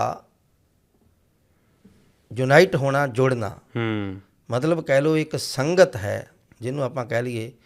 ਜਿਹੜੇ ਬੰਦੇ ਪੰਥ ਤੋਂ, ਧਰਮ ਤੋਂ ਮੁਨਕਰ ਹੋਣਗੇ, ਉਹ ਵੀ ਕੋਈ ਨਾ ਕੋਈ ਸੁਸਾਇਟੀ ਬਣਾਉਣਗੇ, ਕੋਈ ਕਲੱਬ ਬਣਾਉਣਗੇ। ਇਕੱਲੇ ਫਿਰ ਵੀ ਨਹੀਂ ਚੱਲ ਸਕਦਾ ਕੋਈ ਵੀ ਬੰਦਾ। ਬਿਲਕੁਲ, ਅਸਲ ਵਿੱਚ ਬੰਦਾ ਪੰਥ ਤੋਂ ਬਿਨਾਂ ਚੱਲ ਹੀ ਨਹੀਂ ਸਕਦਾ। ਕੱਲਾ ਬੰਦਾ, ਪੰਜਾਬੀ ਦੀ ਕਹਾਵਤ ਆ ਵੀ ਕੱਲਾ ਰੁੱਖ ਨਾ ਹੋਵੇ, ਕੱਲਾ ਤਾਂ ਬੰਦਾ ਰਹਿ ਨਹੀਂ ਸਕਦਾ। ਪਰ ਕਿਉਂਕਿ ਪੰਥ ਦੀਆਂ ਉਹਨੂੰ ਸ਼ਰਤਾਂ ਔਖੀਆਂ ਲੱਗਦੀਆਂ, ਅਸਲ 'ਚ ਪੰਥ ਦੀਆਂ ਸ਼ਰਤਾਂ ਔਖੀਆਂ ਲੱਗਦੀਆਂ ਕਿ ਜਿਹੜਾ ਪੰਥ ਗੁਰੂ ਨਾਨਕ ਸਾਹਿਬ ਨੇ ਸਾਜਿਆ, ਫਿਰ ਉਹਦੇ 'ਚ ਤਾਂ ਉਹਨਾਂ ਦੇ ਤਾਂ ਅਸੂਲ ਇੱਦਾਂ ਹੀ ਆ ਨਾ ਵੀ ਪਰਤਰੇ ਰੂਪ ਨਾ ਪੇਖਿਆ ਨੇਤਰ। ਇਹਦਾ ਮਤਲਬ ਇਹ ਨਹੀਂ ਹੋਊਗਾ ਵੀ ਜਾਂ ਜੇ ਅਸੀਂ ਆ ਗਏ ਹਾਂ, ਜਿਹੜੇ ਸ਼ਾਮਲ ਹੋ ਗਏ ਵੀ ਸ਼ਾਇਦ ਸਾਡੀ ਕੋਈ ਗਰੰਟੀ ਲੈ ਲਈ ਮਹਾਰਾਜ ਨੇ ਵੀ ਅਸੀਂ ਠੀਕ ਹੋ ਗਏ ਹਾਂ। ਚੱਲਣਾ ਸਾਨੂੰ ਵੀ ਉਨੇ ਧਿਆਨ ਨਾਲ ਪਵੇਗਾ, ਪਰ ਸਿਰਫ ਇੰਨਾ ਵੀ ਇੱਕ ਬੰਦੇ ਨੇ ਘੱਟੋ ਘੱਟ ਵਾਅਦਾ ਤਾਂ ਕੀਤਾ ਨਾ ਵੀ ਮੈਂ ਮਹਾਰਾਜ ਤੁਹਾਡੇ ਨਾਲ ਸਹਿਮਤ ਹਾਂ, ਮੈਂ ਤੁਰਾਂਗਾ ਤੁਹਾਡੇ ਕਹੇ 'ਤੇ। ਜਿਹੜਾ ਬੰਦਾ ਅੰਮ੍ਰਿਤ ਨਹੀਂ ਛਕਣਾ ਚਾਹੁੰਦਾ, ਹੂੰ ਖੰਡੇ ਬਾਟੇ ਦੀ ਪਹੁਲ ਨਹੀਂ ਲੈਣਾ ਚਾਹੁੰਦਾ, ਹੂੰ ਮੰਨ ਲਓ ਮੈਂ ਕਹਿੰਦਾ ਵੀ ਅੰਮ੍ਰਿਤ ਛਕਣ ਦੀ ਲੋੜ ਨਹੀਂ ਆ, ਹੂੰ ਤਾਂ ਮੇਰੀ ਇਸ ਗੱਲ ਦਾ ਸਿੱਧਾ ਮਤਲਬ ਇਹ ਆ ਵੀ ਗੁਰੂ ਨਾਨਕ ਸਾਹਿਬ ਦੇ ਆਉਣ ਦੀ ਲੋੜ ਨਹੀਂ ਸੀ। ਹੂੰ ਗੁਰੂ ਸਾਹਿਬ ਕਾਹਦੇ ਲਈ ਆਏ ਦੱਸੋ? ਕਿ ਮਨ ਸਾਫ ਵਾਲੇ ਬੰਦੇ ਹੈ ਨਹੀਂ ਸੀ ਪਹਿਲਾਂ ਇੱਥੇ? ਹੂੰ ਹੈਗੇ ਸੀ। ਹੂੰ ਕਿਰਤ ਕਰਨ ਵਾਲੇ ਵੀ ਹੈਗੇ ਸੀ, ਨਾਮ ਜਪਣ ਵਾਲੇ ਵੀ ਹੈਗੇ ਸੀ, ਵੰਡ ਕੇ ਛਕਣ ਵਾਲੇ ਵੀ ਹੈਗੇ, ਹਰ ਤਰ੍ਹਾਂ ਦਾ ਬੰਦਾ ਦੁਨੀਆ ਤੇ ਹੈਗਾ ਸੀ। ਬਿਲਕੁਲ। ਹਰ ਯੁਗ ਭਗਤੋਂ ਪਾਇਆ ਪੈਜ ਰੱਖਦਾ ਆਇਆ। ਹੂੰ ਗੁਰੂ ਨਾਨਕ ਸਾਹਿਬ ਕਾਹਦੇ ਲਈ ਆਏ? ਹੂੰ ਮਹਾਰਾਜ ਆਏ ਸੀ ਪੰਥ ਚਲਾਉਣ। ਹੂੰ ਜੇ ਪੰਥ 'ਚ ਤੁਸੀਂ ਰਲਣਾ ਨਹੀਂ ਚਾਹੁੰਦੇ ਤਾਂ ਐਲਾਨੀਆਂ ਕਹਿ ਦਿਓ ਵੀ ਗੁਰੂ ਨਾਨਕ ਸਾਹਿਬ ਦੇ ਆਉਣ ਦੀ ਲੋੜ ਨਹੀਂ ਸੀ। ਹੂੰ ਆਪਣੀ ਮਰਜ਼ੀ ਨਾਲ ਤਾਂ ਬੰਦਾ ਚੱਲ ਹੀ ਸਕਦਾ। ਫਿਰ ਹੂੰ ਆਪਣੀ ਮਰਜ਼ੀ ਨਾਲ ਤਾਂ ਕੋਈ ਵੀ ਬੰਦਾ ਚੱਲ ਸਕਦਾ ਵੀ ਮੈਂ ਮਨ ਸਾਫ਼ ਰੱਖ ਲਓ, ਕਰ ਲਓ, ਚੱਲ ਲਓ। ਹੂੰ ਮਨ ਏਡੀ ਗੁੰਝਲਦਾਰ ਚੀਜ਼ ਆ ਜੀ ਕਿ ਜਿਵੇਂ ਚੋਰ ਆਪ ਹੀ ਰੌਲਾ ਪਾਉਣ ਲੱਗ ਜੇ ਚੋਰ ਚੋਰ ਚੋਰ ਚੋਰ, ਹੂੰ ਤੇ ਲੋਕਾਂ 'ਚ ਰਲ ਜੇ ਤੇ ਪਤਾ ਹੀ ਨਾ ਲੱਗੇ ਚੋਰ ਕੌਣ ਆ। ਜੀ ਮਨ ਏਡੀ ਸ਼ੈਤਾਨ ਜੀ ਵਸਤੂ ਦਾ ਨਾਮ ਆ ਕਹਿ ਲਓ ਹੂੰ ਕਿ ਇਹਨੂੰ ਗੁਰੂ ਸਾਹਿਬ ਹੀ ਕਾਬੂ ਕਰ ਸਕਦੇ। ਹੂੰ ਇਹ ਮਨ ਹੀ ਕਹਿ ਰਿਹਾ ਵਾ ਵੀ ਮੈਂ ਸਾਫ਼ ਹਾਂ। ਹੂੰ ਮਨ ਆਪੇ ਕਹੀ ਜਾਂਦਾ ਮੈਂ ਸਾਫ਼ ਹਾਂ, ਹੂੰ ਮੈਨੂੰ ਨਹੀਂ ਤੁਹਾਡੀ ਲੋੜ। ਹੂੰ ਜਿੱਦਾਂ ਕੋਈ ਪਾਗਲ ਬੰਦਾ ਡਾਕਟਰ ਨੂੰ ਕਵੇ ਵੀ ਨਹੀਂ ਮੈਂ ਠੀਕ ਹਾਂ, ਮੇਰੇ ਲਾਗੇ ਨਾ ਆਓ। ਹੂੰ ਪਾਗਲ ਬੰਦਾ ਡਾਕਟਰ ਨੂੰ ਕਵੇ ਮੈਨੂੰ ਕੋਈ ਟੀਕਾ ਨਾ ਲਾਓ, ਗੋਲੀ ਨਾ ਦਿਓ, ਮੈਂ ਠੀਕ ਹਾਂ। ਮੈਂ ਠੀਕ ਹਾਂ। ਪੈਮਾਨਾ ਹਰ ਬੰਦਾ ਆਪਣੇ ਹੱਥ 'ਚ ਰੱਖਣਾ ਚਾਹੁੰਦਾ। ਉਹ ਸ਼ਬਦ ਮਹਾਰਾਜ ਦਾ ਫਿਰ ਆਪਾਂ ਸਾਂਝਾ ਕਰਨਾ ਭੁੱਲ ਗਏ, ਸਭ ਕੋ ਪੂਰਾ ਆਪੇ ਹੋਵੇ। ਹਰ ਬੰਦਾ ਪੂਰਾ ਹੈ। ਹੂੰ ਉਹਨੂੰ ਪੂਰੇ ਹੋਣ ਦਾ ਸਰਟੀਫਿਕੇਟ ਦਿੱਤਾ ਕਿਹਨੇ? ਹੂੰ ਆਪੇ ਹੀ। ਹੂੰ ਬੰਦਾ ਕਹਿੰਦਾ ਮੇਰਾ ਮਨ ਸਾਫ਼ ਆ, ਮੈਨੂੰ ਨਹੀਂ ਲੋੜ ਅੰਮ੍ਰਿਤ ਛਕਣ ਦੀ। ਹੂੰ ਵੀ ਤੇਰਾ ਮਨ ਸਾਫ਼ ਆ ਇਹ ਕਿਹਨੇ ਦੱਸਿਆ? ਹੂੰ ਕਿਸੇ ਸਰਟੀਫਿਕੇਟ ਤੇ ਲਿਖਿਆ? ਸਰਕਾਰ ਨੇ ਆਖਿਆ ਕਿ ਪਿੰਡ ਦੀ ਪੰਚਾਇਤ ਨੇ ਕਿਹਾ ਹੂੰ ਕਿ ਤੇਰੇ ਨਿਆਣਿਆਂ ਨੇ ਦੱਸਿਆ ਵੀ ਸਾਡੇ ਭਾਪੇ ਦਾ ਮਨ ਸਾਫ਼ ਆ? ਹੂੰ ਕਿਹਨੇ ਕਿਹਾ ਤੇਰਾ ਮਨ ਸਾਫ਼ ਆ? ਹੂੰ ਇਹਦਾ ਪੈਮਾਨਾ ਕੀ ਹੈ? ਬਿਲਕੁਲ। ਪੈਮਾਨਾ ਜਦੋਂ ਤੁਸੀਂ ਥੋੜ੍ਹਾ ਜਿਹਾ ਡੀਪਲੀ ਜਾ ਕੇ ਸੋਚੋਗੇ, ਡੂੰਘਾ ਜਾ ਕੇ ਸੋਚੋਗੇ, ਤੇ ਪੈਮਾਨਾ ਲੋਕਾਚਾਰੀ ਹੈ। ਹੂੰ ਅਗਰ ਦੁਨੀਆ ਮੰਨ ਲਵੇ ਕਿ ਇੱਕ ਬੋਤਲ ਸ਼ਰਾਬ ਪੀਣਾ ਮਾੜੀ ਹੁੰਦੀ ਆ ਤੇ ਅੱਧੀ ਬੋਤਲ ਸ਼ਰਾਬ ਪੀਣਾ ਚੰਗੀ ਹੁੰਦੀ ਆ, ਹੂੰ ਤੇ ਫਿਰ ਉਹ ਅੱਧੀ ਬੋਤਲ ਪੀ ਕੇ ਆਖੂਗਾ ਵੀ ਆ ਵੇਖੋ ਜੀ ਮੈਂ ਤਾਂ ਬਿਲਕੁਲ ਚੰਗਾ, ਸਾਰੀ ਦੁਨੀਆ ਮੰਨਦੀ ਆ ਵੀ ਮੈਂ ਚੰਗਿਆਂ 'ਚ ਆ ਗਿਆ। ਹੂੰ ਅਸੂਲ ਬਣਾਏ ਕਿੰਨੇ ਨੇ? ਜਿਨ੍ਹਾਂ ਦੇ ਹਿਸਾਬ ਨਾਲ ਆਪਣਾ ਕਹਿਤਾ ਵੀ ਸਾਡਾ ਮਨ ਸਾਫ਼ ਆ। ਹੂੰ ਅਸਲ ਵਿੱਚ ਮਤਲਬ ਅਸੀਂ ਕਹੀਏ, ਹੂੰ ਕੋਈ ਬੰਦਾ ਆਖੇ ਕਿ ਮੈਂ ਪਾਣੀ ਵਰਤਾ ਰਿਹਾ, ਹੂੰ ਬੰਦਾ ਪਾਣੀ ਵਰਤਾਵੇ ਤੇ ਨਾਲੇ ਜਾ ਕੇ ਖੂਹ ਪੂਰਾਵੇ, ਹੂੰ ਆਖੇ ਵੀ ਮੈਂ ਬੜੀ ਸੇਵਾ ਕੀਤੀ, ਆ ਦੇਖੋ ਮੈਂ ਇੱਕ ਜੱਗ ਪਾਣੀ ਦਾ ਵਰਤਾਇਆ ਲੋਕਾਂ ਨੂੰ। ਹੂੰ ਤੂੰ ਜੱਗ ਪਾਣੀ ਦਾ ਵਰਤਾਤਾ ਤੇ ਖੂਹ ਪੂਰਾ ਆ, ਹੂੰ ਜਿਹਨੇ ਇੰਨਾ ਪਾਣੀ ਦੇਣਾ। ਬਿਲਕੁਲ। ਜਿਹੜੀ ਸੰਗਤ ਆ, ਸਿੱਖੀ ਹੈ, ਪੰਥ ਹੈ, ਹੂੰ ਇੰਨੇ ਹੀ ਤੇ ਮਨ ਸਿੱਧੇ ਰਾਹ। ਮਨ ਕੀ ਪੰਥ ਦੀ ਤਾਂ ਡਬਲ ਡਿਊਟੀ ਆ ਜੀ। ਹੂੰ ਮਨ ਸਹੀ ਕਰਨਾ ਤੇ ਤਾਂ ਗ੍ਰੰਥ ਹੈ। ਹੂੰ ਮਨ ਤੋਂ ਗਲਤ ਸੇਧ ਲੈ ਕੇ ਜਦੋਂ ਸਰੀਰ ਗਲਤ ਕਾਰਵਾਈ ਪਾਉਣ ਜਾਂਦਾ, ਹੂੰ ਉਹਨੂੰ ਬਾਏ ਫੋਰਸ ਰੋਕਣਾ ਪੈਂਦਾ। ਉਹ ਬਰਨਿੰਗ ਟ੍ਰੇਨ ਵਾਲੀ ਗੱਲ ਹੂੰ ਵੀ ਜਿਹੜੀ ਟ੍ਰੇਨ ਦੀਆਂ ਅੰਦਰੋਂ ਬ੍ਰੇਕਾਂ ਫੇਲ ਆ ਉਹਨੂੰ ਬਾਹਰੋਂ ਰੋਕਣਾ ਪੈਣਾ। ਜਿਹੜਾ ਇਨਸਾਨ ਗਲਤ ਚੱਲ ਰਿਹਾ, ਹੂੰ ਜ਼ੁਲਮ ਕਰਦਾ, ਪਾਪ ਕਰਦਾ, ਕਿਸੇ ਦੂਜੇ ਦਾ ਹੱਕ ਮਾਰਦਾ, ਉਹਨੂੰ ਬਾਏ ਫੋਰਸ ਰੋਕਣਾ ਪੈਣਾ। ਹੂੰ ਤੇ ਬਾਏ ਫੋਰਸ ਰੋਕਣ ਦੀ ਡਿਊਟੀ ਪੰਥ ਦੀ ਆ। ਹੂੰ ਪੰਥ ਤਾਂ ਆਪਣਾ ਕੰਮ ਕਰ ਰਿਹਾ ਬੜਾ ਵਧੀਆ। ਹੂੰ ਜਿਹੜਾ ਪੰਥ ਹੁੰਦਾ, ਇੱਕ ਸਮਾਜ ਬਣਨਾ, ਇੱਕ ਕਮਿਊਨਿਟੀ ਬਣਨਾ, ਇੱਕ ਇਕੱਠੇ ਹੋਣਾ, ਜੁੜਨਾ, ਰੋਜ਼ਾਨਾ ਸੰਗਤ ਕਰਨੀ ਜੀ, ਉਹ ਤਾਂ ਬੰਦੇ ਨੂੰ ਮੋਟੀਵੇਸ਼ਨ ਵੀ ਦਿੰਦਾ ਹੂੰ ਤੇ ਉਹਨੂੰ ਬਾਏ ਫੋਰਸ ਵੀ ਰੋਕਣ ਦੀ ਕੋਸ਼ਿਸ਼ ਕਰਦਾ ਹੂੰ ਹਰ ਤਰੀਕੇ ਦੇ ਨਾਲ। ਹੂੰ ਜਿਹੜਾ ਕੋਈ ਬੰਦਾ ਕਵੇ ਕਿ ਮੇਰਾ ਮਨ ਸਾਫ਼ ਆ, ਹੂੰ ਭਾਈ ਤੇਰੇ ਮਨ ਸਾਫ਼ ਦੀ ਗਰੰਟੀ ਲਵੇ ਕੌਣ? ਹੂੰ ਤੇ ਤੇਰੇ ਮਨ ਸਾਫ਼ ਦੀ ਗਰੰਟੀ ਸਰਕਾਰ ਲੈ ਲੇ, ਸਰਕਾਰ ਦੀ ਗਰੰਟੀ ਕੌਣ ਲਊ? ਹੂੰ ਉਹ ਸੋ ਜੋ ਪੰਥ ਨੇ ਪੈਰਾਮੀਟਰ ਤਿਆਰ ਕੀਤੇ ਹੋਏ ਆ ਉਹਦੇ ਅਨੁਸਾਰ ਚੱਲਣਾ ਜਿਹੜਾ ਜ਼ਰੂਰੀ ਆ। ਮਤਲਬ ਇਹ ਕਿ ਤੁਸੀਂ ਆਪਣੀ ਕਮਿਊਨਿਟੀ ਨੂੰ, ਸੰਗਤ ਨੂੰ, ਮੁੱਖ ਦੀ ਗੱਲ ਜਿਹੜਾ ਮੂਲ ਸ਼ਬਦ ਹੈ ਨਾ ਉਹ ਸਤ ਸੰਗਤ ਆ। ਬੰਦਾ ਸਤਸੰਗ ਚੋਂ ਕਿਉਂ ਭੱਜਦਾ? ਹੂੰ ਸੰਗਤ ਵਿੱਚ ਜਾਵਾਂਗੇ ਕਿਸੇ ਨਾ ਕਿਸੇ ਨੇ ਟੋਕਣਾ ਵੀ ਯਾਰ ਐ ਨਾ ਕਰਿਆ ਕਰ, ਹੂੰ ਐ ਨਾ ਕਰਿਆ ਕਰ। ਬਿਲਕੁਲ। ਤੇ ਬੰਦਾ ਜੋ ਕਰਨਾ ਚਾਹੁੰਦਾ, ਸਭ ਕੋ ਪੂਰਾ ਆਪੇ ਹੋਵੇ, ਘਟ ਨਾ ਕੋਈ ਆਖੈ। ਹੂੰ ਪੱਤ ਪ੍ਰਮਾਣਾ ਪਿੱਛੇ ਪਾਈਏ ਤਾਂ ਨਾਨਕ। ਉਹ ਜਿਹੜੀ ਪੱਤ ਹੈ ਉਹ ਰੱਬ ਦੇ ਘਰ ਦੀ ਪੱਤ, ਤਾਂ ਨਾਨਕ ਤੋਲਿਆ ਜਾਪੈ। ਤੇਰਾ ਤੋਲ ਵੀ ਮਨ ਸਾਫ਼ ਆ ਕਿ ਨਹੀਂ ਸਾਫ਼, ਇਹਦਾ ਤੈਅ ਕਰਨ ਵਾਲਾ ਕੌਣ? ਉਹ ਤੈਅ ਕਰਨ ਵਾਲੇ ਜਿਹੜੇ ਪੈਰਾਮੀਟਰ ਨੇ, ਜੋ ਸਕੇਲ ਜੋ ਸਾਨੂੰ ਸੈੱਟ ਕਰਕੇ ਦਿੱਤਾ ਹੋਇਆ ਗੁਰੂ ਨਾਨਕ ਮਹਾਰਾਜ ਨੇ 200 ਸਾਲ ਲਾ ਕੇ ਸਾਨੂੰ ਖਾਲਸੇ ਸਾਜਣਾ ਤੱਕ ਪਹੁੰਚਾਇਆ। ਵੀ ਜਿਹੜਾ ਕੰਮ 200 ਸਾਲ ਲਾ ਕੇ ਗੁਰੂ ਸਾਹਿਬ ਜਿਹੜਾ ਕੰਮ ਕਰਦੇ ਆ, ਗੁਰੂ ਸਾਹਿਬ ਨੂੰ 200 ਸਾਲ ਲੱਗ ਗਏ। ਤੂੰ ਕਿਸ ਤਰ੍ਹਾਂ ਅੱਜ ਆਪਣਾ ਮਨ ਸਾਫ਼ ਰੱਖ ਲਿਆ ਆਪਦੇ ਜ਼ੋਰ ਨਾਲ? ਮਹਾਰਾਜ ਨੇ ਸਾਫ਼ ਲਿਖਿਆ ਵੀ ਜ਼ੋਰ ਨਾ ਜੁਗਤੀ ਛੁੱਟੈ ਸੰਸਾਰ। ਬੋਲਣ ਤੇ ਜ਼ੋਰ ਨਹੀਂ, ਚੁੱਪ ਰਹਿਣ ਤੇ ਜ਼ੋਰ ਨਹੀਂ। ਜੇ ਇਹ ਜਿਹੜੀ ਇਹ ਗੱਲ ਹੈ ਨਾ ਮਨ ਸਾਫ਼ ਵਾਲੀ, ਜਿਹੜਾ ਪੰਥ ਹੁੰਦਾ ਉਹ ਇੱਕ ਲਗਾਤਾਰ ਇੱਕ ਸੋਮਾ ਹੁੰਦਾ। ਪੰਥ ਨੂੰ ਮਹਾਰਾਜ ਨੇ ਗੁਰੂ ਗ੍ਰੰਥ ਸਾਹਿਬ ਜੀ ਦੀ ਸੇਵਾ ਬਖਸ਼ੀ ਹੋਈ ਆ। ਕਮਿਊਨਿਟੀ ਨਾਲ ਜੁੜਨਾ, ਪਰਿਵਾਰ ਸਮਾਜ ਨਾਲ ਜੁੜਨਾ, ਇਹ ਇੰਨਾ ਜ਼ਰੂਰੀ ਆ ਕਿ ਜਿਹੜਾ ਕਹਿੰਦਾ ਨਾ ਵੀ ਮੈਂ ਨਹੀਂ ਮੰਨਦਾ, ਉਹ ਵੀ ਕੋਈ ਨਾ ਕੋਈ ਕਲੱਬ, ਕੋਈ ਸੁਸਾਇਟੀ ਫਿਰ ਬਣਾਉਂਦਾ ਜਾ ਕੇ। ਬਿਲਕੁਲ।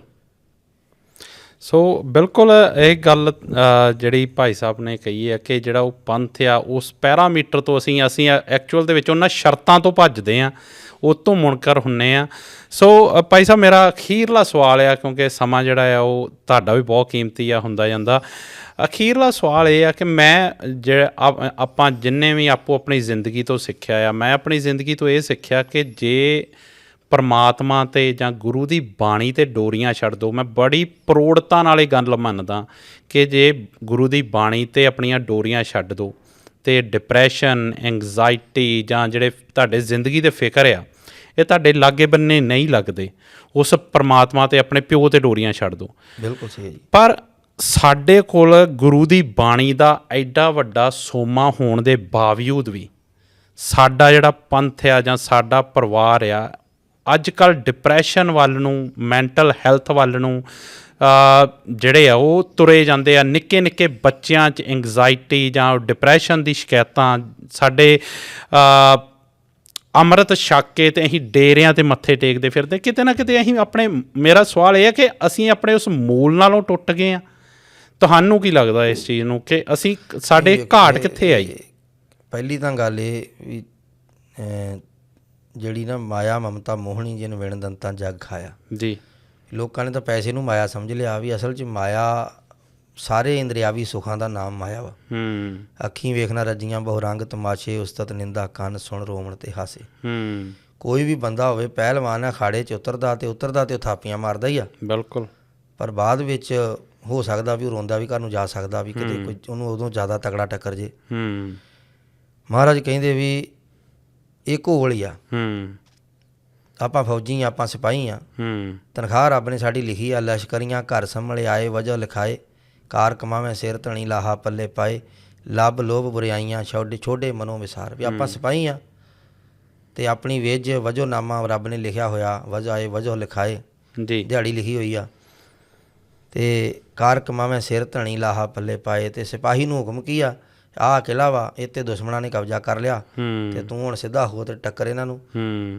ਲੱਭ ਲੋਭ ਬੁਰਾਈਆਂ ਛੋਡੇ ਮਨੋਂ ਵਿਸਾਰ, ਗੜ੍ਹ ਦੋਹੀ ਪਾਤਸ਼ਾਹ ਕੀ। ਉਹ ਰੱਬ ਦੇ ਨਾਂ ਦੀ ਦੁਹਾਈ ਫੇਰਨੀ ਆ ਵੀ ਹੁਣ ਦੁਸ਼ਮਣ ਮਾਰ ਕੇ ਕੱਢਦੇ ਆ ਚੋਂ। ਗੜ੍ਹ ਦੋਹੀ ਪਾਤਸ਼ਾਹ ਕੀ, ਕਦੇ ਨਾ ਆਵੇ ਹਾਰ, ਚਾਕਰ ਕਹੀਏ ਖਸਮ ਕਾਸ। ਮਹਾਰਾਜ ਕਹਿੰਦੇ ਵੀ ਆਪਾਂ ਚਾਕਰ ਆ, ਆਪਾਂ ਸੇਵਕ ਆ, ਆਪਾਂ ਸਰੀਰ 'ਚੋਂ ਬੁਰਾਈਆਂ ਕੱਢਣੀਆਂ। ਹੁਣ ਗੁਰੂ ਦੀ ਲੋੜ ਤਾਂ ਉਹੀ ਮਹਿਸੂਸ ਕਰੂ ਜਿਹਨੂੰ ਸਮਝ ਆ ਗਈ ਵੀ ਮੈਂ ਕੱਢਣੀਆਂ। ਜਿਹੜਾ ਉਹ ਬੁਰਾਈਆਂ ਨੂੰ ਹੀ ਪਿਆਰ ਕਰੀ ਬੈਠਾ, ਪਾਪ ਬੁਰਾ ਪਾਪੀ ਕੋ ਪਿਆਰਾ। ਜਾਂ ਕਿ ਬਿਜਲੀ ਦੀ ਲਿਸ਼ਕਾ ਬੜੀ ਸੋਹਣੀ ਲੱਗਦੀ ਦੂਰੋਂ ਜੀ। ਇਹ ਤਾਂ ਜਿਹਨਾਂ ਦੇ ਘਰੇ ਡਿੱਗੀ ਉਹਨਾਂ ਨੂੰ ਪੁੱਛੋ ਵੀ ਕਿੰਨੀ ਸੋਹਣੀ। ਦਾਮਨੀ ਚਮਤਕਾਰ ਤਿਉਂ ਵਰਤਾਰਾ ਜੱਗ ਖੇ। ਇਹ ਜਿਹੜਾ ਦੁਨੀਆ ਦਾ ਵਰਤਾਰਾ ਬਿਜਲੀ ਦੀ ਲਿਸ਼ਕਾ, ਇਹ ਦੂਰੋਂ ਸੋਹਣੀ ਲੱਗਦੀ ਹੁੰਦੀ ਹੈ। ਜਿਹੜੀ ਮਾਇਆ ਦੀ ਚਮਕ ਦਮਕਾ ਸੋਹਣੀ ਲੱਗਣੀ ਆ, ਉਹਨੂੰ ਬੰਦੇ ਨੂੰ ਮੋਹ ਲੈਂਦੀ ਆ। ਔਰ ਹਰ ਇੱਕ ਨੂੰ ਲੱਗਦਾ ਵੀ ਪਤਾ, ਉਹ ਹਰ ਬੰਦਾ ਜਿਵੇਂ ਪਹਿਲਵਾਨ ਜਦੋਂ ਉਤਰਦਾ ਨਾ ਥਾਪੀਆਂ ਮਾਰਦਾ ਹੀ ਉਤਰਦਾ। ਅਸੀਂ ਵੀ ਆਏ ਆਖਿਆ ਵੀ ਲੈ ਸਾਨੂੰ ਕੀ ਹੋ ਜੂ, ਲੈ ਕਿਸੇ ਦਿਨ ਅਸੀਂ ਕਿਸੇ ਦੀ ਨਿੰਦਿਆ ਚੁਗਲੀ ਕਰ ਲਈ, ਬਹਿ ਕੇ ਗੱਲਾਂ ਕਰ ਲਈਆਂ, ਜਾਂ ਗਲਤ ਬੰਦੇ ਦੀ ਸੰਗਤ ਕਰ ਲਈ, ਸਾਨੂੰ ਕੀ ਫਰਕ ਪੈਂਦਾ, ਮੈਨੂੰ ਕਿਉਂ ਚੱਲਿਆ ਹੁੰਦਾ, ਕਿਉਂ ਨਹੀਂ। ਤੇਰੇ ਬਾਸਨ ਕਰ ਉੱਪਰ ਸੀ ਕਬੀਰ, ਸਾਗਤ ਸੰਗ ਨਾ ਕੀਜੀਏ ਦੂਰੋਂ ਜਾਈਏ ਭਾਗ, ਬਾਸਨ ਕਰ ਉੱਪਰ ਸੀ ਤਉ ਕੁਛ ਲਾਗੇ ਦਾਗ। ਮਾੜੀ ਸੰਗਤ ਨੇ ਕੋਈ ਨਾ ਕੋਈ ਤਾਂ ਦੇਣਾ ਹੀ ਆ ਜੀ। ਸੰਗਤ ਅਸੀਂ ਮੋਬਾਈਲ ਦੇ ਰਾਹੀਂ, TV ਦੇ ਰਾਹੀਂ ਬੇਅੰਤ ਮਾੜੀ ਸੰਗਤ ਕਰ ਚੁੱਕੇ ਹਾਂ ਜਾਂ ਕਰ ਰਹੇ ਹਾਂ, ਅਤੇ ਫਿਰ ਵੀ ਅਸੀਂ ਸਿੱਖੀ ਦੀ ਆਸ ਰੱਖਦੇ ਹਾਂ। ਅਤੇ ਮੈਂ ਤਾਂ ਕਹਿੰਦਾ ਇਹ ਵੀ ਧੰਨ ਭਾਗੀ ਆ ਜੇ ਤੁਸੀਂ ਅਜੇ ਵੀ ਸੋਚਦੇ ਹਾਂ। ਸਿਰਫ ਇੰਨਾ ਕੁ ਸੋਚੋ ਧਿਆਨ ਨਾਲ, ਸਮਝਣ ਵਾਲੀ ਗੱਲ। ਇੱਕ ਉਹ ਪਹਿਲਾਂ ਵਾਲੀ ਗੱਲ ਰਹਿ ਗਈ ਸਗੋਂ ਹੁਕਮ ਵਾਲੀ ਜੀ, ਵੀ ਮੈਂ ਕਰਦਾ ਸਾਰਾ ਕੁਝ ਕਿ ਰੱਬ ਕਰਦਾ। ਗੁਰੂ ਸਾਹਿਬ ਨੇ ਸਪਸ਼ਟ ਕਿਹਾ ਹੋਇਆ ਵੀ ਬੰਦੇ ਨੂੰ ਕਰਮ ਕਰਨ ਲਈ ਭੇਜਿਆ ਗਿਆ, ਕਰਮ ਕਰਨ ਦੀ ਇਹਨੂੰ ਆਜ਼ਾਦੀ ਹੈਗੀ ਆ, ਪਰ ਉਸ ਕਰਮ ਤੋਂ ਬਾਅਦ ਉਹਦਾ ਰਿਜ਼ਲਟ ਕੀ ਆਉਣਾ ਇਹ ਰੱਬ ਦੇ ਹੱਥ, ਪਰਮਾਤਮਾ ਦੇ ਹੱਥ ਜੀ। ਅਸੀਂ ਪਰਮਾਤਮਾ ਨੇ ਭੇਜਿਆ ਹੀ ਕਰਮ ਕਰਨ। ਆ ਕਰਮ ਇੰਦਰੇ ਨੇ, ਹੱਥ ਪੈਰ। ਕਰਮ ਇੰਦਰੀਆਂ ਦਾ ਮਤਲਬ ਅਸੀਂ ਕਰਮ ਕਰਨ ਹੀ ਆਏ ਹਾਂ, ਕੰਮ ਕਰਨਾ ਹੈ। ਕਰਮ ਜਿਹੜਾ ਉਹ ਕਿੱਥੋਂ ਨਿਕਲਦਾ? ਆਸਾ, ਆਸਾ ਤੋਂ ਪਿੱਛੇ ਮਨਸਾ, ਮਨਸਾ ਦੇ ਪਿੱਛੇ ਸੰਸਕਾਰ ਨੇ ਸਾਡੇ ਜੀ। ਉਹ ਮਨਸਾ ਮਾੜੇ ਫੁਰਨੇ ਚੰਗੇ ਫੁਰਨੇ, ਆਸਾ ਮਾੜੀ ਆਸਾ ਚੰਗੀ ਆਸਾ, ਫਿਰ ਗਾਂ ਉਹਦੇ ਚੰਗੇ ਕਰਮ ਮਾੜੇ ਕਰਮ, ਫਿਰ ਗਾਂ ਕਰਮੀ ਆਪੋ ਆਪਣੀ ਕੇ ਨੇੜੇ ਕੇ ਦੂਰ। ਬੰਦੇ ਦੇ ਲਈ ਗੁਰੂ ਦੀ ਗੱਲ ਤਾਂ, ਗੁਰੂ ਦੇ ਇਹ ਸਫ਼ਰ ਤਾਂ ਉਦੋਂ ਹੀ ਸ਼ੁਰੂ ਹੁੰਦਾ ਜਦੋਂ ਬੰਦਾ ਇਹ ਮੰਨ ਲਵੇ ਕਿ ਮੈਂ ਕਿਸੇ ਪ੍ਰਤੀ ਜਵਾਬਦੇਹ ਹੈਗਾ। ਜੀਓ ਪਿੰਡ ਸਭ ਤੇਰੀ ਰਾਸ, ਨਹੀਂ ਰਾਸ ਤੂੰ ਠਾਕੁਰ ਤੂੰ ਪਹਿਰਦਾਸ, ਜੀਓ ਪਿੰਡ ਸਭ ਤੇਰੀ ਰਾਸ। ਰਾਸ ਹੁੰਦੀ ਇਨਵੈਸਟਮੈਂਟ ਕਰਨ ਵਾਲੀ ਰਕਮ। ਮੈਂ ਕਾਰੋਬਾਰ 'ਚ ਪੈਸੇ ਲਾਏ ਨੇ, ਤੁਹਾਡੇ ਤੋਂ ਫੜ ਕੇ ਲਾਏ ਨੇ, ਕਿ ਤੁਸੀਂ ਆਪਣੇ ਪੈਸੇ ਵਾਪਸ ਮੰਗੋਗੇ ਕਿ ਨਹੀਂ ਮੰਗੋਗੇ? ਬਿਲਕੁਲ ਮੰਗੋਗੇ ਨਾ। ਜੀਓ ਪਿੰਡ ਸਭ ਤੇਰੀ ਰਾਸ। ਇਹ ਜੀਓ ਜਿੰਦ ਜੀਵਾਤਮਾ ਤੇ ਪਿੰਡ ਪਿੰਡਾ ਸਰੀਰ, ਇਹ ਦੋ ਰੱਬ ਨੇ ਦਿੱਤੇ ਨੇ, ਉਹਦੀ ਰਾਸ ਆ। ਇਹ ਬੈਂਕ ਦਾ ਲੋਨ ਆ, ਉਹ ਤੇ ਮੰਗੂਗਾ ਵਾਪਸ, ਉਹਨੇ ਲੈ ਲੈਣਾ 50 60 70 ਸਾਲ ਜਿੰਨੇ ਚਿਰ ਲਈ ਦਿੱਤਾ। ਰਾਸ ਵਾਪਸ ਚਲੀ ਜਾਣੀ ਹੈ। ਰਾਸ ਦੇ ਵਿੱਚੋਂ ਪ੍ਰੋਫਿਟ ਕੱਢ ਲਓ ਜੇ ਨਿਕਲਦਾ। ਪ੍ਰਾਣੀ ਤੂੰ ਆਇਆ ਲਾਹਾ ਲੈਣ, ਲਾਹਾ ਮਤਲਬ ਪ੍ਰੋਫਿਟ। ਪ੍ਰੋਫਿਟ ਕੀ ਹੈ? ਸਰੀਰ ਸੇਵਾ ਕਰ ਲੇ, ਮਨ ਸਿਮਰਨ ਕਰ ਲੇ, ਪਰਮਾਤਮਾ ਨੂੰ ਯਾਦ ਕਰ ਲੇ। ਸੇਵਾ ਤੇ ਸਿਮਰਨ ਜ਼ਿੰਦਗੀ ਦਾ ਪ੍ਰੋਫਿਟ ਆ, ਲਾਹਾ ਆ। ਸਾਡੀਆਂ ਤਰਜੀਹਾਂ ਬਦਲ ਗਈਆਂ। ਜਿਹੜਾ ਡਿਪਰੈਸ਼ਨ ਚਿੰਤਾ ਵਾਲੀ ਤੁਸੀਂ ਗੱਲ ਕੀਤੀ ਆ, ਕਈ ਵਾਰੀ ਇੱਕ ਤਾਂ ਚਿੰਤਾ ਹੈਗੀ, ਇੱਕ ਬੰਦਾ ਚਿੰਤਾ ਨੂੰ ਪੋਚਾ ਵੀ ਪਾਈ ਬੈਠਾ ਉੱਥੇ। ਅੰਤਰ ਚਿੰਤਾ ਨੈਣੀ ਸੁਖੀ, ਉੱਤੋਂ ਸਮਾਈਲ ਕਰੀ ਜਾਂਦਾ, ਵਿੱਚੋਂ ਤੜਫਿਆ ਪਿਆ ਹੁੰਦਾ। ਉਹਨੂੰ ਮਹਾਰਾਜ ਨੇ ਲਿਖਿਆ ਕਾੜਾ, ਕਾਰਾ ਤੁਝੇ ਨਾ ਵਿਆਪਈ ਨਾਨਕ ਮਿਟਿਆ। ਉਹ ਅੰਦਰੇ ਅੰਦਰ ਕੱਢਦਾ, ਜਿਵੇਂ ਦੁੱਧ ਕੱਢਦਾ ਮੱਠੀ ਅੱਗ ਤੇ, ਉੱਤੇ ਮਲਾਈ ਆਈ ਹੁੰਦੀ ਆ, ਥੱਲੇ ਉਬਲਦਾ ਹੁੰਦਾ। ਕਰੈ ਨਾ ਝੁਰੈ ਨਾ ਮਨ ਰੋਮਨ ਹਾਰਾ। ਜਿਹੜਾ ਬੰਦਗੀ ਦਾ ਤਰੀਕਾ ਨਾਮ ਜਪਣ ਦਾ ਹੀ ਆ, ਮਹਾਰਾਜ ਨੇ ਕਿਹਾ ਵੀ ਅੰਮ੍ਰਿਤ ਵੇਲੇ ਉੱਠ, ਝਾਲ ਲਾਗੇ ਉੱਠ, ਨਾਮ ਜਪ, ਨਿਸ ਬਾਸੁਰ ਆਰਾਧ, ਕਾਰਾ ਤੁਝੇ ਨਾ ਵਿਆਪਈ। ਇਹ ਡਿਪਰੈਸ਼ਨ ਚਿੰਤਾ ਕੱਢਦੇ ਰਹਿਣਾ, ਇਹ ਸਾਰਾ ਕੁਛ ਸੁਖਮਨੀ ਸਾਹਿਬ ਪੜ੍ਹੋਗੇ, ਕੌਣ ਬਸਤਾਈ ਤੇਰਾ ਸੰਗ, ਲੈ ਕੇ ਕੀ ਆਇਆ? ਕੱਢਣਾ ਕਿਹੜੀ ਗੱਲ ਤੋਂ? ਗੁਰੂ ਸਾਹਿਬ ਜੀ ਕਹਿੰਦੇ ਨੇ, ਹਰ ਬਿਨ ਕੋਈ ਮਾਰ ਜੀਵਾਲ ਨਾ ਸਾਕੈ, ਤਾਂ ਮੇਰੇ ਮਨ ਕਾਇ ਤੱਕੜਈ ਹੈ। ਨਾਨਕ ਭਗਤਾਂ ਸਦਾ ਵਿਗਾਸ, ਸਦਾ ਹੀ ਪ੍ਰਸੰਨਤਾ। ਜੋ ਤੁਧ ਭਾਵੈ ਸਾਈ ਭਲੀ ਕਾਰ, ਵੀ ਜੋ ਤੈਨੂੰ ਭਾਉਂਦਾ ਉਹੀ ਕੰਮ ਭਲਾ ਆ ਤੇ ਚੰਗਾ। ਗੁਰੂ ਸਾਹਿਬ ਨੇ ਬੰਦੇ ਨੂੰ ਜ਼ਿੰਦਗੀ ਦਾ, ਜਿਹਨੂੰ ਕਹਿ ਲਓ ਵੀ ਆਨੰਦੋ ਆਨੰਦ ਘਣਾ, ਬੇਅੰਤ ਆਨੰਦ ਲੈਣ ਦਾ ਰਾਹ ਦੱਸਿਆ ਹੋਇਆ। ਪਰ ਸਿਆਪਾ ਇਹ ਹੈ ਕਿ ਬੰਦਾ ਆਪਣੀਆਂ ਹੀ ਪੰਡਾਂ ਏਡੀਆਂ ਵੱਡੀਆਂ ਪਾ ਬੈਠਾ। ਕਬੀਰ ਸਾਹਿਬ ਆਂਦੇ ਹੌਲੇ ਹੌਲੇ ਲੰਘ ਗਏ ਤੇ ਭਾਰੇ ਡੁੱਬ ਗਏ, ਹਰੂਏ ਹਰੂਏ ਤਿਰ ਗਏ, ਡੁੱਬੇ ਜਿਨ ਸਿਰ ਪਾਰ। ਬਿਲਕੁਲ ਜਿੰਨੀਆਂ ਬੰਦੇ ਨੇ ਪੰਡਾਂ ਚੁੱਕੀਆਂ, ਫਰੀਦਾ ਦਰ ਦਰਵੇਸ਼ੀ ਗਾਖੜੀ ਚੱਲਾਂ ਦੁਨੀਆ ਭੱਤ, ਬੰਨ ਉਠਾਈ ਪੋਟਲੀ ਕਿੱਥੇ ਵੰਝਾਂ ਕੱਤ। ਇਨਸਾਨ ਦਾ ਦੁਸ਼ਮਣ ਉਹਦੀ ਹਉਮੈ ਆ। ਨਾਲ ਦੋ ਹੋਰ ਹੈਗੇ ਨੇ ਇਹਦੇ, ਆਸਾ, ਉਹਨੂੰ ਕਹਿੰਦੇ ਨੇ ਵੀ ਰਜੋ ਗੁਣ ਤਮੋ ਗੁਣ ਸਤੋ ਗੁਣ।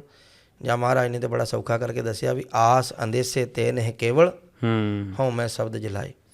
ਬੰਦੇ ਨੂੰ ਤਿੰਨ ਚੀਜ਼ਾਂ ਹੀ ਤੰਗ ਕਰਦੀਆਂ, ਇੱਕ ਆਸ, ਇੱਕ ਅੰਦੇਸਾ, ਇੱਕ ਹਉਮੈ। ਰਜੋ ਗੁਣ, ਮਾਇਆ ਧਾਰੀਆਂ ਆਪਾਂ ਸਾਰੇ, ਮਾਇਆ ਦੇ ਤਿੰਨ ਗੁਣ ਹੁੰਦੇ ਆ, ਰਜੋ ਤਮੋ ਸਤੋ। ਰਜੋ ਗੁਣ ਦਾ ਪ੍ਰਧਾਨ ਹੈਗਾ ਤਤ ਆਸਾ, ਦੂਜੇ ਦਾ ਡਰ ਤੇ ਤੀਜੇ ਦੀ ਹਉਮੈ। ਆਸ ਅੰਦੇਸੇ ਤੇ ਨਹਿ ਕੇਵਲ, ਹਉਮੈ ਸ਼ਬਦ ਜਲਾਏ। ਆਸ ਨੂੰ ਤੇ ਅੰਦੇਸੇ ਨੂੰ, ਡਰ ਨੂੰ ਕਹਿੰਦੇ ਮਕਾਓ। ਸਭ ਤੋਂ ਵੱਡੀ ਆਸ ਜੀਣ ਦੀ, ਸਭ ਤੋਂ ਵੱਡਾ ਡਰ ਮਰਨ ਦਾ। ਮਰਨੇ ਕੀ ਚਿੰਤਾ ਨਹੀਂ, ਜੀਵਨ ਕੀ ਨਹੀਂ ਆਸ। ਮਰਨ ਦੀ ਟੈਨਸ਼ਨ ਨਹੀਂ, ਜੀਣ ਦੀ ਆਸ ਨਹੀਂ। ਆਸ ਤੋਂ ਵੀ ਬਚ ਗਏ, ਅੰਦੇਸੇ ਡਰ ਤੋਂ ਵੀ ਬਚ ਗਏ। ਫਿਰ ਕੁਛ ਨਵਾਂ ਨਹੀਂ ਉਹ ਚੱਲਿਆ, ਚਿੰਤਾ ਤਾਂ ਕੀ ਕੀਜੀਏ ਜੋ ਅਣਹੋਣੀ ਹੋਈ, ਅਣਹੋਣਾ ਕੁਛ ਨਹੀਂ ਹੁੰਦਾ। ਆਸ ਅੰਦੇਸੇ ਦੋਵਾਂ ਤੋਂ ਬਚ ਗਏ। ਜੀਣ ਦੀ ਆਸ ਨਹੀਂ, ਮਰਨ ਦਾ ਡਰ ਨਹੀਂ, ਬਾਕੀ ਛੋਟੀਆਂ ਛੋਟੀਆਂ ਆਸਾਂ ਅੰਦੇਸੇ ਡਰ ਤੇ ਮੁੱਕ ਗਏ। ਤੀਜੀ ਰਹਿ ਗਈ ਹਉਮੈ। ਹਉਮੈ ਨੂੰ ਨਹੀਂ ਜੀ ਆਪਾਂ ਆਪੇ ਖਤਮ ਕਰ ਸਕਦੇ। ਹਉਮੈ ਨੂੰ ਆਪੇ ਖਤਮ ਕਰਨਾ ਤਾਂ ਇੱਦਾਂ ਹੁੰਦਾ, ਜਿਸ ਤਰ੍ਹਾਂ ਮੰਨ ਲਓ ਆ ਮੈਂ ਜਿਹੜੀ ਕੁਰਸੀ 'ਤੇ ਬੈਠਾ ਵਾਂ, ਮੈਂ ਇਸੇ ਕੁਰਸੀ ਨੂੰ ਚੁੱਕਣ ਬਹਿ ਜਾ, ਨਾਲੇ ਉੱਤੇ ਬੈਠਾ ਨਾਲੇ ਮੈਂ ਚੁੱਕ ਰਿਹਾ, ਤੇ ਮੈਨੂੰ ਕਦੀ ਨਹੀਂ ਚੁੱਕ ਸਕਦਾ। ਹਉਮੈ ਨੂੰ ਤੁਸੀਂ ਆਪੇ ਨਹੀਂ ਮਾਰ ਸਕਦੇ। ਹਉਮੈ ਨੂੰ ਮਾਰਨ ਲਈ ਸ਼ਬਦ ਚਾਹੀਦਾ, ਸ਼ਬਦ ਗੁਰੂ ਨੇ ਦੇਣਾ। ਬਿਲਕੁਲ ਹਉਮੈ ਸ਼ਬਦ ਜਲਾਏ। ਸ਼ਬਦ ਨੂੰ ਸੁਣਦਿਆਂ ਸੁਣਦਿਆਂ, ਜਪਦਿਆਂ ਜਪਦਿਆਂ, ਜਪ ਹਉਮੈ ਖੋਈ, ਬੰਦੇ ਨੂੰ ਪਤਾ ਨਹੀਂ ਲੱਗਣਾ ਵੀ ਹਉਮੈ ਕਿਹੜੇ ਵੇਲੇ ਕਦੋਂ ਮੁੱਕ ਗਈ। ਉਹਨਾਂ ਚਿਰ ਰੱਖੀ ਬੈਠੇ ਆ, ਕਿਉਂਕਿ ਆਪਾਂ ਇਹਨੂੰ ਆਪ ਮਾਰ ਰਹੇ ਹਾਂ। ਗੁਰੂ ਸਾਹਿਬ ਦਾ ਵਚਨ ਹੈ ਵੀ ਆਪੈ ਆਪ ਖਾਏ ਹਉ ਮਿਟੈ। ਇੱਕ ਸ਼ਬਦ ਹੈਗਾ ਅਚਰ ਚਰੈ ਤਾਂ ਸਿੱਧ ਹੋਈ। ਅਚਰ ਨੂੰ ਚਰੈ, ਵੀ ਨਾ ਖਾਧੇ ਜਾਣ ਵਾਲੇ ਨੂੰ ਖਾਵੇ। ਨਾ ਖਾਧੇ ਜਾਣ ਵਾਲਾ ਕੀ ਹੈ? ਦੁਨੀਆ 'ਤੇ ਬੰਦਾ ਲੋਹਾ ਵੀ ਖਾ ਜਾਂਦਾ, ਕੱਚ ਖਾਣ ਵਾਲੇ ਹੈਗੇ ਨੇ ਇਹੋ ਜਿਹੇ ਬੈਠੇ ਬੰਦੇ, ਵੀਡੀਓ ਆ ਜਾਂਦੀਆਂ ਜੀ। ਸਿਆਣਿਆਂ ਨੇ ਦੱਸਿਆ ਵੀ ਬੰਦਾ ਸਭ ਕੁਝ ਖਾ ਸਕਦਾ, ਪਰ ਆਪਣੇ ਆਪ ਨੂੰ ਕੋਈ ਨਹੀਂ ਖਾ ਸਕਦਾ। ਸੱਪ ਆਪਣੇ ਆਪ ਨੂੰ ਖਾਣ ਲੱਗ ਜੇ ਮੰਨ ਲਓ, ਤੇ ਉਹਦਾ ਰਿੰਗ ਬਣ ਜੂ, ਖਾ ਤਾਂ ਨਹੀਂ ਸਕੂਗਾ। ਬਿਲਕੁਲ ਕੋਈ ਵੀ ਆਪਣੇ ਆਪ ਨੂੰ ਨਹੀਂ ਖਾ ਸਕਦਾ ਹੁੰਦਾ। ਉਹਦਾ ਮਤਲਬ ਇਹ ਹੈ ਕਿ ਆਪਣੀ ਹਉਮੈ ਨੂੰ ਖਾਣਾ। ਆਪੈ ਆਪ ਖਾਏ ਹਉ ਮੇਟੈ, ਅਣ ਦਿਨ ਹਰ ਰਸ ਗੀਤ ਗਵਈਆ। ਆਪਦੀ ਹਉਮੈ ਨੂੰ ਮੁਕਾਉਣ ਦਾ ਤਰੀਕਾ ਹੀ ਇਹ ਹੈ ਕਿ ਆਪਣੇ ਆਪ ਨੂੰ, ਜਿਵੇਂ ਨੀਂਦ ਆ, ਆਪਾਂ ਨੀਂਦ ਨੂੰ ਕਹਿੰਦੇ ਨੀਂਦ ਆ ਜੇ ਆ ਜੇ ਆ ਜੇ, ਐਂ ਧੱਕੇ ਨਾਲ ਤਾਂ ਨਹੀਂ ਨੀਂਦ ਆਉਂਦੀ। ਤੁਸੀਂ ਆਪਦੇ ਸਰੀਰ ਨੂੰ ਆਰਾਮ ਨਾਲ ਰਿਲੈਕਸ ਛੱਡ ਦਿਓ, ਨੀਂਦ ਕਦੋਂ ਆਉਂਦੀ ਹੈ ਪਤਾ ਨਹੀਂ ਲੱਗਦਾ। ਇੱਦਾਂ ਹੀ ਸਮਝ ਲਓ ਵੀ ਹਉਮੈ ਦਾ ਮੁੱਕਣਾ ਵੀ ਜਿਹੜਾ ਵਾ ਉਹ ਸਹਿਜ ਆ, ਉਹ ਅਚਿੰਤ ਆ, ਉਹ ਆਪਦੇ ਜ਼ੋਰ ਨਾਲ ਨਹੀਂ ਆ। ਅਤੇ ਜ਼ੋਰ ਵਾਲੇ ਦਾ ਤਾਂ ਇਹ ਆ ਵੀ ਕਬੀਰ ਦਾਵੈ ਦਾਜਨ ਹੋਤ ਹੈ। ਜਿਹਨੇ ਜ਼ੋਰ ਲਾਇਆ, ਜਿਹਨੇ ਦਾਵਾ ਕੀਤਾ, ਉਹਦਾ ਸੜਨਾ ਭੁੱਜਣਾ ਤੈਅ ਆ। ਗੁਰਬਾਣੀ ਸਾਰੇ ਸਵਾਲਾਂ ਦਾ ਜਵਾਬ ਆ। ਇੱਦਾਂ ਚਲੋ ਇਹ ਤਾਂ ਨਿਬੜਨਾ ਤਾਂ ਹੈ ਨਹੀਂ। ਆਪਾਂ ਜਿੰਨੀਆਂ ਕੁ ਵਿਚਾਰਾਂ ਹੋ ਗਈਆਂ ਇੰਨੀਆਂ ਬਹੁਤ ਆ। ਬਿਲਕੁਲ ਬਿਲਕੁਲ, ਮੈਨੂੰ ਲੱਗਦਾ ਕਿ ਸਿੱਖ ਨੂੰ ਤਾਂ ਕੁਛ ਨਵਾਂ ਕਰਨ ਦੀ ਲੋੜ ਹੀ ਨਹੀਂ। ਹਰ ਸਵਾਲ ਦਾ ਜਵਾਬ, ਜਿੱਦਾਂ ਤੁਸੀਂ ਕਿਹਾ ਕਿ ਉਸ ਬਾਣੀ ਦੇ ਵਿੱਚ ਆ, ਗੁਰੂ ਸਾਹਿਬ ਨੇ ਹਰ ਚੀਜ਼ ਦਾ ਹੱਲ ਦੱਸਿਆ ਹੋਇਆ। ਸੋ ਜੇ ਬਾਣੀ ਦਾ ਪੱਲਾ ਫੜ ਲਈਏ ਤਾਂ ਡਿਪਰੈਸ਼ਨ, ਐਂਗਜ਼ਾਇਟੀ ਜਿਹੜੀ ਆ ਉਹ ਸਾਡੇ ਚਿੰਤਾਵਾਂ, ਆਸ ਸਾਡੇ ਜੀਵਨ ਤੋਂ ਦੂਰ ਚਲੇ ਜਾਂਦੀਆਂ। ਜਿਹੜੀ ਭਟਕਣਾ ਨੂੰ ਦੂਰ ਕਰਨ ਦਾ ਇੱਕੋ ਇੱਕ ਰਾਹ ਆ ਕਿ ਅਸੀਂ ਉਸ ਗੁਰੂ ਦੇ, ਉਸ ਬਾਣੀ ਦੇ ਲੜ ਲੱਗ ਜਾਈਏ। ਸੋ ਭਾਈ ਸਾਹਿਬ, ਤੁਸੀਂ ਆਪਣੇ ਕੀਮਤੀ ਵਿਚਾਰ, ਇੰਨਾ ਸਮਾਂ ਸਾਨੂੰ ਦਿੱਤਾ, ਤੁਹਾਡੇ ਲਈ ਬਹੁਤ ਬਹੁਤ ਧੰਨਵਾਦ। ਵਾਹਿਗੁਰੂ ਜੀ ਕਾ ਖਾਲਸਾ, ਵਾਹਿਗੁਰੂ ਜੀ ਕੀ ਫਤਿਹ।